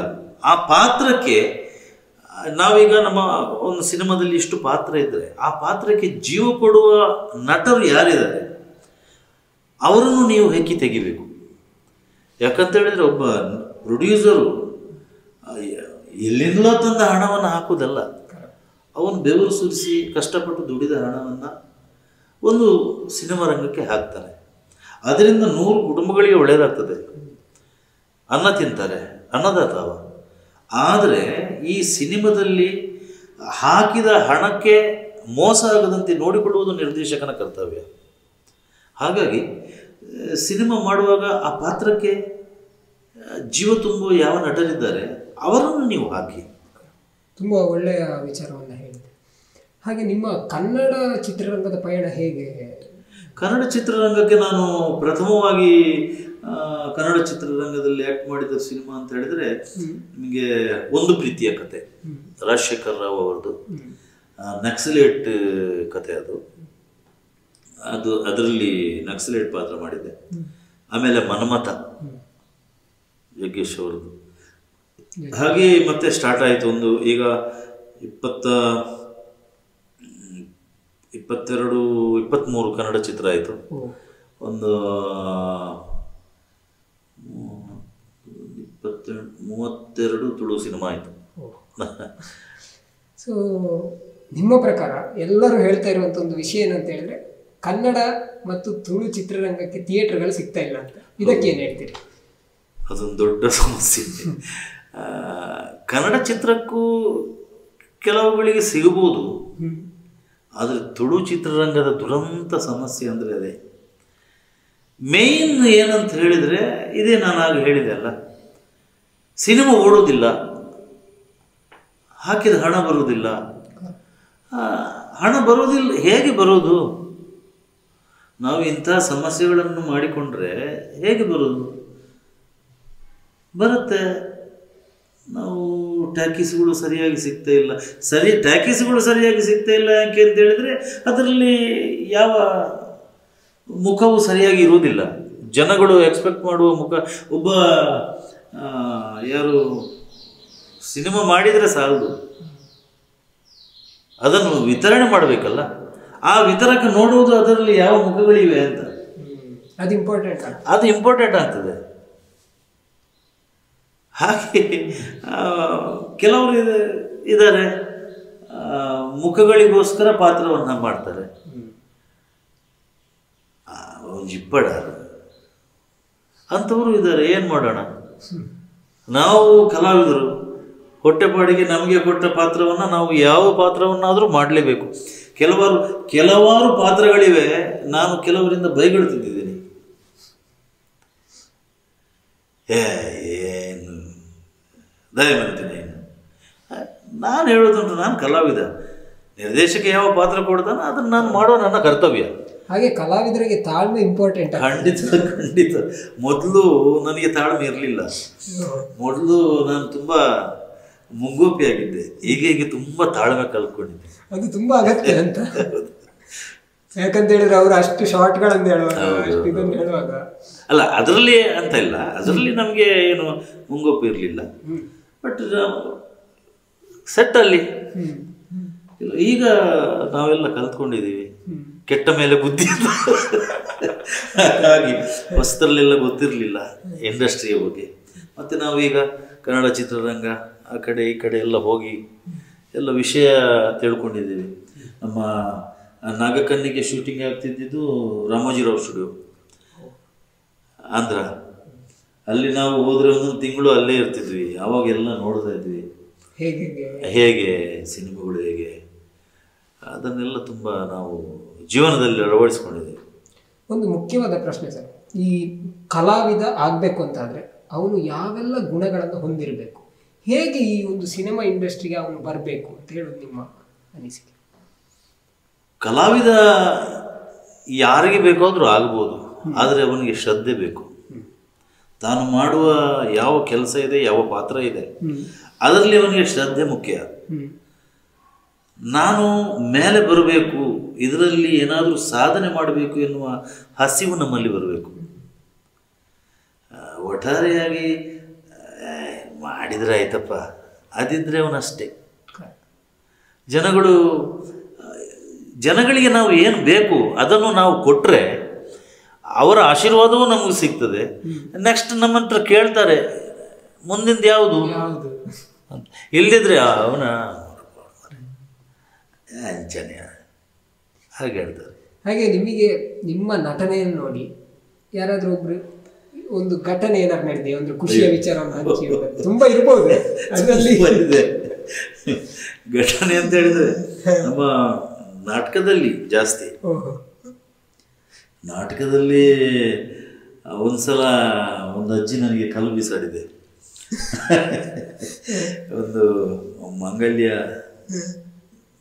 ಕೀಳುವ ಸೀನ್ ಅದು ಎಳೆಯುವಾಗ ನನಗೆ ಅದು ಗೊತ್ತಾಗಿದೆ. ಅಂದರೆ ಅಜ್ಜಿ ನಾನು ನೋಡ್ತಾ ಇದ್ದೆ ಎದುರುಗಡೆ, ಅಲ್ಲಿ ಜಲ್ಲಿಕಲ್ಲು ರಾಶಿ ಹಾಕಿದ್ರು. ಆ ಕಲ್ಲು ತೆಗೆದು ನಾನು ಹಲವು ಬಾರಿ ಈ ವಿಷಯವನ್ನು ಪ್ರಸ್ತಾಪ ಮಾಡಿದ್ದೇನೆ. ಬುಡು ಬೇವರ್ಸಿ ಅಂತ ಒಂದು ಕಲ್ಲು ಹೊಡೆದಿದ್ದಾರೆ. ಅದು ನಾನು ಹೀಗೆ ಮಾಡುವ ಹೀಗೆ ಹೋಗಿ ಫ್ಲೆಕ್ಸ್ ಯಾಗ ಫ್ಲೆಕ್ಸ್ ಇಲ್ಲ, ಹಿಂದೆ ಫ್ಲೆಕ್ಸ್ ಹರಿದು ಮತ್ತೊಬ್ಬ ಕಲಾವಿದನಿಗೆ ತಲೆಗೆ ಕಲ್ಲು ಬಿದ್ದು ಎಲ್ಲ ಏಟು ತುಂಬ ಆಗಿದೆ. ಅದು ಯಾವ ಪಾತ್ರಕ್ಕೆ? ಅದು ಬುದ್ಧಿಬುಡೆ ಅಂತ ನಮ್ದೊಂದು ಡ್ರಾಮಾ ಇತ್ತು. ಅದರಲ್ಲಿ ಚೇತು ಅಂತ ಒಂದು ಕ್ಯಾರೆಕ್ಟರ್. ಅವ ಸೈಕೋ, ಅವ ಹೆಂಡತಿಯ ಇದನ್ನೇ ಎಲ್ಲ ಕರಿಮಣಿ ಎಲ್ಲ ಕೀಳುವ ಸೀನ್ ಅದು. ಹಾಗೆ ಅಂದ್ರೆ ಇದರಲ್ಲಿ ಒಂದು ವಿಷಯ ಏನು ಅರ್ಥ ಆಗ್ತದೆ ಅಂತ ಹೇಳಿದ್ರೆ ಪ್ರೇಕ್ಷಕರು ಎಷ್ಟು ಅದರ ಒಳಗೆ ಆಸಕ್ತರಾಗಿ ಮತ್ತೆ ನಿಮಗೆ ನಾನು ನನ್ನ ಕಳಪಾತ್ರವನ್ನು ನೋಡಿ ಸಿನಿಮಾದಲ್ಲಿ ಕೆಲವು ಮಕ್ಕಳೆಲ್ಲ ಹತ್ರ ಬರೋದಿಲ್ಲ. ನಾವೆಲ್ಲ ಥಿಯೇಟರ್ ವಿಸಿಟಿಗೆ ಹೋದರೆ ನಾನೇ ಕರೆಯೋದು. ಆಮೇಲೆ ಅಂಥದ್ದು ಕೆಲವು ನಡೀತಿದೆ. ಹೆಂಗಸರು ಹುಡುಗಿಯರೆಲ್ಲ ತುಂಬ ಹೋಗುವವರಿದ್ದಾರೆ. ಯಾಕಂತ ಹೇಳಿದ್ರೆ ನಾನು ಕೂಡ ಧರ್ಮದೈವದಲ್ಲಿ ನೋಡಿದ್ದೆ ಪಾತ್ರ. ಅದು ಹೇಗಿತ್ತು ಅಂತ ಹೇಳಿದ್ರೆ ಹೊರಗೆ ಬರುವಾಗಲೂ ಅದೇ ನೆನಪಾಗುವಂಥದ್ದು ಆ ಸೀನ್ಗಳು. ಬಹುಶಃ ನನ್ನ ಪ್ರಕಾರ ಪ್ರೇಕ್ಷಕರಿಗೆ ಅವನು ಥಿಯೇಟ್ರಿಂದ ಹೊರಗೆ ಬರುವಾಗ ಯಾವ ಎಕ್ಸ್ಪ್ರೆಷನ್ ಇರ್ತದೆ ಅಥವಾ ಯಾವ ಪಾತ್ರ ನೆನಪಿರ್ತದೆ ಅದು ಬಹುಶಃ ಒಬ್ಬ ನಟನ ಯಶಸ್ಸು. ಖಂಡಿತ ಖಂಡಿತ ಖಂಡಿತ. ನಿತಿನ್ ರೈ ಕುಕ್ಕುವಳ್ಳಿ ಅದಕ್ಕೆ ಕಾರಣಕರ್ತ. ಅವರು ಯಾವ ರೀತಿ ಆ ಪಾತ್ರ ಬರಬೇಕು ಅಂತ ನನಗೆ ಹೇಳಿದರು, ಅದಕ್ಕಿಂತ ಇನ್ನೂ ಉತ್ತಮವಾಗಿ ಬಂದಿದೆ ಅಂತ ಅವರ ಮನದಾಳದ ಮಾತು ಬಂದಿದೆ. ನನಗೆ ಅಷ್ಟು ಸಾಕು. ಮತ್ತು ಚಿತ್ರ ನೋಡಿದ ಪ್ರೇಕ್ಷಕರು ಅಷ್ಟೇ ಆ ಪಾತ್ರವನ್ನು ತುಂಬ ಮೆಚ್ಚಿಕೊಂಡವರಿದ್ದಾರೆ. ಧರ್ಮದೈವ ನಿಮಗೆ ಸ್ಟಾರ್ಟಿಂಗ್ಗೆ ಅದು ಮುಕ್ಕಲ್ವಾಸಿ ಆಗುವಾಗ ಎಂಥದಂತ ಗೊತ್ತಾಗೋದಿಲ್ಲ ನಮಗೆ. ಎಂಡ್ ನೋಡಿದ ಮೇಲೆಯೇ ಗೊತ್ತಾಗೋದು. ಹಾಗೆ ಬಹಳ ಉತ್ತಮ. ಮೊನ್ನೆ ಫಿಲ್ಮ್ ಫೇರ್ ಅವಾರ್ಡಲ್ಲಿ ತುಳು ಕೋಸ್ಟಲ್ ವುಡಲ್ಲಿ ಒಂದು 3-4 ಅದಕ್ಕೆ ಇದು ಬಂದಿದೆ. ಹಾಗೆ ನಿಮಗೆ ಜಿಲ್ಲಾ ಪ್ರಶಸ್ತಿ ಕೂಡ. ಹೌದು ಹೌದು. ಅದು ಕೂಡ ನಾನು ಎಕ್ಸ್ಪೆಕ್ಟ್ ಮಾಡಿರಲಿಲ್ಲ. ಎಲ್ರಿಗೂ ಸಿಗ್ತಾ ಇತ್ತು. ನಾನು ಹೌದಾ ಎಲ್ರಿಗೂ ಕಂಗ್ರ್ಯಾಚುಲೇಷನ್ ಹೇಳ್ತಾ ಇದ್ದೆ. ನನ್ನೊಬ್ಬರು ಫ್ರೆಂಡ್ ಇದ್ದಾರೆ BU ಆಫೀಸಲ್ಲಿ, ಅವರು ಕೆಲಸ ಮಾಡೋದು. ಅಂದರೆ ಕಾಲೇಜಲ್ಲೆಲ್ಲ ನನ್ನ ಸೀನಿಯರು ಹರ್ಷೇಂದ್ರ ಶೆಟ್ಟಿ ಅಂತ. ಒಂದು ಸಲ ಅವನು ಹೇಳಿದ, ನಿನ್ನ ಡಾಕ್ಯುಮೆಂಟ್ ಎಲ್ಲ ಕೊಡು. ನಾನು ಹೇಳಿದೆ ಡಾಕ್ಯುಮೆಂಟ್ ಬೇಡ. ಯಾವುದಕ್ಕೆ ಡಾಕ್ಯುಮೆಂಟ್? ಹೀಗೆ ಸಾಗಿ ಮರೆ ಅಂತ ಹೇಳಿದೆ ನಾನು. ನನಗೆ ರಾಜ್ಯೋತ್ಸವ ಪ್ರಶಸ್ತಿಯ ಮೊದಲ ದಿನ ನನಗೆ ಫೋನ್ ಬಂತು ತಹಶೀಲ್ದಾರ್ ಆಫೀಸಿನಿಂದ. ನಿಮಗೆ ಗಾಡಿ ಕಳಿಸ್ತೇನೆ, ನೀವು ಬರಬೇಕು. ಯಾವ ಗಾಡಿ? ಯಾಕೆ? ಅಲ್ಲ ನಿಮಗೆ ಇದು ಘೋಷಣೆ ಆಗಿದೆ. ನನ್ನ ಗಾಡಿ ಇದೆ, ನಾನು ಬರ್ತೇನೆ ಅಂತ ಹೇಳಿದೆ. ಅಲ್ಲ ಅದು ಹಾಗೆ ಅಲ್ಲ, ನಾನು ಬರ್ತೇನೆ, ನೀವು ಬಿಡಿ ಅಂತ ಹೇಳಿದೆ ನಾನು. ಮತ್ತೆ ನೋಡುವಾಗ ಅದಕ್ಕೆ ಪ್ರೋಟೋಕಾಲ್ ಎಲ್ಲ ತುಂಬ ಇತ್ತು. ನನಗೆ ಗೊತ್ತಿಲ್ಲ. ನಾನು ಡಾಕ್ಯುಮೆಂಟ್ ಕೊಟ್ಟದೇ ಇದೆಲ್ಲ ಸಿಕ್ಕಿ ಆದಮೇಲೆ ನನಗೆ ಗೊತ್ತಿಲ್ಲ. ಅದು ಸಹ ನಾನು ತಗೊಂಡೋಗಿ ಕೊಟ್ಟಿಲ್ಲ. ನಾನು ಅವ್ರ ಹತ್ರ ಹರ್ಷೇಂದ್ರ ಶೆಟ್ಟಿ ಅವ್ರ ಹತ್ರ ಕೊಟ್ಟೆ. ಅವರು ಆಮೇಲೆ MLA ಹತ್ರ ಕೊಟ್ಟರು. MLA ಶಿಫಾರಸ್ ಮೇಲೆ ಅದು ಬಂದಿದ್ದು ಇರಬೇಕು ಮೋಸ್ಟ್ಲಿ. ಪ್ರಶಸ್ತಿ ಹಾಗೆ ಬರಬೇಕು ನನಗೆ ಗೊತ್ತೇ ಇಲ್ಲ. ಆಮೇಲೆ DC ಅವರಿಗೆ ಕೊಟ್ಟದ್ದು ಅದು. ನನ್ನ ಇದು ನನಗೆ ಖಂಡಿತ ಗೊತ್ತಿದೆ. ಯಾಕಂತ ಹೇಳಿದ್ರೆ ನಾನು ಕೊಟ್ಟ ಮೇಲೆ ಅವರು ಮರುದಿವಸ ಅಲ್ಲ 1 ವಾರ ಕಳೆದು ಕೊಟ್ಟಿದ್ದು DC ಅವರಿಗೆ. ಅವ್ರು ಫೋನ್ ಮಾಡ್ತಾ ಇದ್ರು, ನಿಮ್ಮ ಫೈಲ್ ಬಂದಿಲ್ಲ ನನಗೆ. ಹಾಗೆ ಅದು ನಮಗೂ ಕೂಡ, ನಮ್ಮ ಪುತ್ತೂರಿನವರಿಗೆ ಕೂಡ ಹೆಮ್ಮೆ ಸರ್. ಹಾಗೆ ನಿಮ್ಮ ಮುಂದಿನ ಚಿತ್ರಗಳು ಯಾವುದೆಲ್ಲ? ಮುಂದಿನ ಚಿತ್ರ ಅಂತ ತುಂಬ ಇದೆ. ಒಂದು ರಾಜೇಂದ್ರ ಸಿಂಗ್ ಬಾಬು ಅವ್ರದ್ದು ವೀರಕಂಬಳ ಇದೆ, ತುಳುವಲ್ಲಿ ಬಿರುದದ ಕಂಬಳ. ಆಮೇಲೆ ಚೇತನ್ ಮುಂಡಾಡಿ ಅವ್ರದ್ದು ದಿಗಿಲು, ತುಳು, ಕನ್ನಡ, ಮಲಯಾಳಂ 3 ಭಾಷೆಯಲ್ಲಿದೆ. ಆಮೇಲೆ ಜಾಕಿ 62 ಅಂತ ಒಂದು ಕನ್ನಡ ಶೂಟಿಂಗ್ ಆಗ್ತಾ ಇದೆ. ಆಮೇಲೆ ಇನ್ನೊಂದು ಪ್ರೊಡಕ್ಷನ್ ನಂಬರ್ 1 ಅಂತ ಏನು ಹೆಸರು ಗೊತ್ತಿಲ್ಲ ನನಗೆ, ಅವ್ರ ಹೆಸರು ಇಟ್ಟಿಲ್ಲ ಅಷ್ಟು. ಈಗ ಒಂದು ತುಳು ಆಗ್ತಾ ಇದೆ, ಈಗ ಆಗ್ತಿರೋದು ಅಷ್ಟೇ. ಮತ್ತು ಇದು ಕಿರುಚಿತ್ರ ಒಂದು ಇವ್ರದ್ದು ಪುತ್ತೂರಿನವ್ರದ್ದೇ ಹುಡುಗರದು, ರವಿಚಂದ್ರ ಅಂತ ಒಬ್ರು, ರವಿಚಂದ್ರ ರೈ ಅಂತ ಮುಂಡೂರು ಅವ್ರದ್ದು, ತೆನಕಾಯಿ ಮಲೆ ಅಂತ ಒಂದು, ಅದರಲ್ಲಿ ಒಂದು ಮುಖ್ಯ ಭೂಮಿಕೆಯಲ್ಲಿದ್ದೇನೆ. ಹಾಗೆ ಅಷ್ಟು ಚಿತ್ರಗಳು ಬಾಕಿ ಇವೆ. ಆಮೇಲೆ ನಾಟಕ ರಂಗದಲ್ಲೂ ಅಷ್ಟೇ ನನ್ನ ಈ ಅಭಿನಯಕ್ಕೆ ಹಲವಾರು ಪ್ರಶಸ್ತಿಗಳ ಸನ್ಮಾನಗಳೆಲ್ಲ ಸಂದಿವೆ. ಅದರಲ್ಲೂ ಬೇಡ ಬೇಡ ಅಂತ ಹೇಳುವಾಗಲೂ ನನಗೆ ಕೆಲವರು ಇದನ್ನೆಲ್ಲ ಕೊಟ್ಟಿದ್ದಾರೆ. ಏನು ಕಲಾಶ್ರೀ, ಕಲಾ ಸಾಮ್ರಾಟ್, ಅಭಿನಯ ಭಾರ್ಗವ, ಆಮೇಲೆ ಕಲಾ ಸಾರ್ವಭೌಮ, ಆಮೇಲೆ ನಟ ಸಾರ್ವಭೌಮ, ಏನೆಲ್ಲ ಇದೆ. ಮತ್ತು ಅರುಣ್ ಇವ್ರದ್ದು ಅರುಣ್ ಕಲಾ ತಿಲಕ, ಅದೊಂದು ಏನೋ ಇದೆ. ಅದು ತುಂಬ ಇವೆ. ಬಟ್ ಅವರು ಒಂದು ಪ್ರೀತಿಯಲ್ಲಿ, ಅಭಿಮಾನದಲ್ಲಿ ಕೊಟ್ಟಿದ್ದಾರೆ. ಅದನ್ನು ನಾನೆಲ್ಲೋ ಹಾಕ್ಕೊಂಡು ಹೇಳಿಕೊಂಡು ನಾನೆಲ್ಲೂ ಅದನ್ನು ಇದು ಮಾಡೋದಿಲ್ಲ. ಬಟ್ ಇಂಥ ಸಂದರ್ಭದಲ್ಲಿ ನನಗೆ ಅವರು ಕೊಟ್ಟ ಅಭಿಮಾನವನ್ನು ಹೇಳಲೇಬೇಕಾಗ್ತದೆ. ನನ್ನ ಪ್ರಕಾರ ಒಂದು ಅದು ಜವಾಬ್ದಾರಿಯನ್ನು ಜಾಸ್ತಿ. ಖಂಡಿತ ಒಂದು ಪ್ರಶಸ್ತಿ ಸಿಗುವುದಂತೆ, ಪ್ರಶಸ್ತಿಗೆ ಒಂದು ಯಾರಾದರೂ ಕರೆದ್ರೆ ಅಲ್ಲಿ ಆಯಿತು, ಒಂದು ಸ್ಟೆಪ್ ಮೇಲೆ ಅಂದರೆ ಎಂತ ಮಾಡಲಿ ಆಗೋದಿಲ್ಲ ಅಂತ. ಮೊದಲಿನ ನಮ್ಮ ಯಾವ ಅಭಿನಯ ಸಾಮರ್ಥ್ಯ ಇತ್ತ ಅದನ್ನು ಇನ್ನೂ ನಾವು ಅಪ್ಗ್ರೇಡ್ ಮಾಡಬೇಕಾಗ್ತದೆ. ಒಂದೇ ಥರ ನಾನೀಗ ಎಲ್ಲ ನಾನು ಮಾಡಿದ ಪ್ರತಿಯೊಂದು ಸಿನಿಮಾದಲ್ಲೂ ನೀವು ನೋಡಿದರೆ ಹೆಚ್ಚಿನವು ಯೂಟ್ಯೂಬಲ್ಲಿ ಸಿಗ್ತದೆ. ಪ್ರತಿ ಪಾತ್ರವೂ ಒಂದಕ್ಕಿಂತ ಒಂದು ಭಿನ್ನವಾಗಿದೆ. ಒಂದೇ ಥರದ ಪಾತ್ರ ನಾನು ಯಾವತ್ತೂ ಮಾಡಿಲ್ಲ. ಅದು ವಿಶೇಷ. ಅದೇ ಖಂಡಿತ. ಯಾಕಂದ್ರೆ ಅದರಿಂದ ಕಲಿಬಹುದು. ನಾನು ಅದನ್ನೇ ಎಕ್ಸ್ಪೆಕ್ಟ್ ಮಾಡೋದು. ಯಾಕಂತ ಹೇಳಿದ್ರೆ ನಮ್ಮಲ್ಲಿ ಏನಿದೆ ಅದನ್ನು ತೆಗೆಯುವ ನಿರ್ದೇಶಕ ಬೇಕು ಅಂತ. ಅಂಥವ್ರು ಸಿಕ್ಕಿದ್ರೆ ಖುಷಿ ಆಗ್ತದೆ. ಹಾಗಾದ್ರೆ ನಿರ್ದೇಶಕರು ಕೂಡ ಒಬ್ಬ ನಟನಿಗೆ ತುಂಬಾ 100% ನನ್ನ ಲೆಕ್ಕದಲ್ಲಿ ನಿರ್ದೇಶಕ ಅವನಿಗೆ ಅಭಿನಯ ಮಾಡುವಾಗ ಒಬ್ಬ ನಟ ಅದು ನಿರ್ದೇಶನಿಗೆ ಸರಿ ಆಗ್ಲಿಲ್ಲ ಅಂತ ಹೇಳಿದ್ರೆ ಕಟ್ಟಿ ಹೇಳಲೇಬೇಕು. ಅದು ಆ ಥರ ಅಲ್ಲ, ಇನ್ನೂ ಸ್ವಲ್ಪ ಬೇಕು ನನಗೆ ಅಂತ ಹೇಳಿದ್ರೆ ಅವ ನೆಕ್ಸ್ಟ್ ಏನಾದರೂ ಮಾಡ್ತಾನೆ. ಸೂತ್ರಧಾರಿ ಇವ ಸೂಪರ್ ಅಂತ ಹೇಳಿದ್ರೆ ಇನ್ನೂ ಬಾರಿ ಸೂಪರ್ ಅಂತ ಹೇಳಿ ಇವನಿಗೆ ಇರ್ತದೆ. ಇವ ಅಷ್ಟೇ ಮಾಡ್ತಾ ಇರ್ತಾನೆ. ಹಾಗೆ ಸೊ ಅನೇಕ ವಿಚಾರಗಳನ್ನು ನೀವು ಹೇಳಿದ್ರಿ ನಮ್ಮ ಜೊತೆ. ಕೊನೆಯದಾಗಿ ನೀವು ಈಗ ಬರ್ತಾ ಇರುವಂತಹ ಕಲಾವಿದರ ಸಂಖ್ಯೆ ಜಾಸ್ತಿ ಆಗ್ತಾ ಇದೆ. ಪ್ರತಿದಿನ ಸಾಕಷ್ಟು ಕಲಾವಿದರು ಬರ್ತಾ ಇದ್ದಾರೆ. ಅದು ಯೂಟ್ಯೂಬಲ್ಲಿ ಆಗಿರ್ಬೋದು, ಸಣ್ಣ ಶಾರ್ಟ್ಸ್ ಮಾಡಿದಾಗಿರ್ಬೋದು, ಯಾವುದೋ ಒಂದು ರೀತಿ ಅವರು ಕಲಾವಿದರಾಗ್ತಾ ಇದ್ದಾರೆ. ಸೊ ಅವರಿಗೆ ಕಿವಿ ಮಾತು ಹೇಳಿದ್ರೆ ಏನು ಹೇಳ್ತೀರಿ? ಏನಿಲ್ಲ, ಕಿವಿ ಮಾತು ಏನು, ಕಲಾವಿದರು ರಂಗಕ್ಕೆ ಬರುವುದು ಅಂತ ಹೇಳಿದ್ರೆ ಖುಷಿಯೇ ನಮಗೆ. ಪ್ರತಿಯೊಬ್ಬರಲ್ಲಿಯೂ ಒಂದೊಂದು ಕಲೆ ಇದೆ. ಖಂಡಿತ. ಆ ಕಲೆಯನ್ನು ನಾವು ಹೇಗೆ ಸದ್ವಿನಿಯೋಗ ಮಾಡಿಕೊಳ್ತೇವೆ ಅದರಲ್ಲಿ ನಮ್ಮ ಬಾಳಿನ ನಡಿಗಿರುವಂಥದ್ದು. ಬನ್ನಿ, ಕಲೆಯನ್ನು ಗೌರವಿಸಿ, ಆರಾಧಿಸಿ, ಕಲಾವಿದರಿಗೆ ಸ್ಫೂರ್ತಿಯನ್ನು ತುಂಬಿ, ಕಲಾವಿದರಾದವನು ಒಂದು ಮಾಡಿ ಮತ್ತೆ ನಾನೆಲ್ಲ ಕಲಿತೆ ಅನ್ನುವಂತಹ ಇದು ಬೇಡ. ಇದು ಸಮುದ್ರ, ಇದರಲ್ಲಿ ಕಲಿತಷ್ಟು ಬಗೆದಷ್ಟು ಆಳ ಇದೆ, ಕಲಿತಷ್ಟು ಮುಗಿಯುವುದಿಲ್ಲ. ನೀವು ಕಲೆಯನ್ನು ಪ್ರೀತಿಸಿ, ಕಲೆ ಅನ್ನುವುದು ಒಂದು ಆರಾಧಿಸಿ, ಆಗ ನಿಮಗೆ ಕಲಾಮತೆ ಖಂಡಿತ ಒಲಿತಾಳೆ ಅನ್ನುವಂಥ ಭಾವನೆ ನನ್ನದು ಅಷ್ಟೇ. ಖಂಡಿತವಾಗಿ. ಸೊ ಇಷ್ಟೊತ್ತು ನಮ್ಮ ಜೊತೆ ಅನೇಕ ವಿಚಾರಗಳನ್ನು ಹಂಚಿಕೊಂಡ್ರಿ. ಸೊ ಬಂದದ್ದು ತುಂಬ ಖುಷಿ ಆಯಿತು. ಜೊತೆಗೆ ಪ್ರತಿಯೊಂದು ವಿಚಾರ, ಅದು ನಟನೆ ಆಗಿರ್ಬೋದು, ಅಭಿನಯ ಆಗಿರ್ಬೋದು, ಹಾಗೆ ರಂಗಭೂಮಿಯ ಪಯಣ ಆಗಿರ್ಬೋದು, ಸಿನಿಮಾ ಪಯಣ, ಹೀಗೆ ಪ್ರತಿಯೊಂದು ವಿಚಾರಗಳನ್ನು ಹಂಚಿಕೊಂಡ್ರಿ. ಸೊ ನಿಮಗೆ ಧನ್ಯವಾದಗಳು.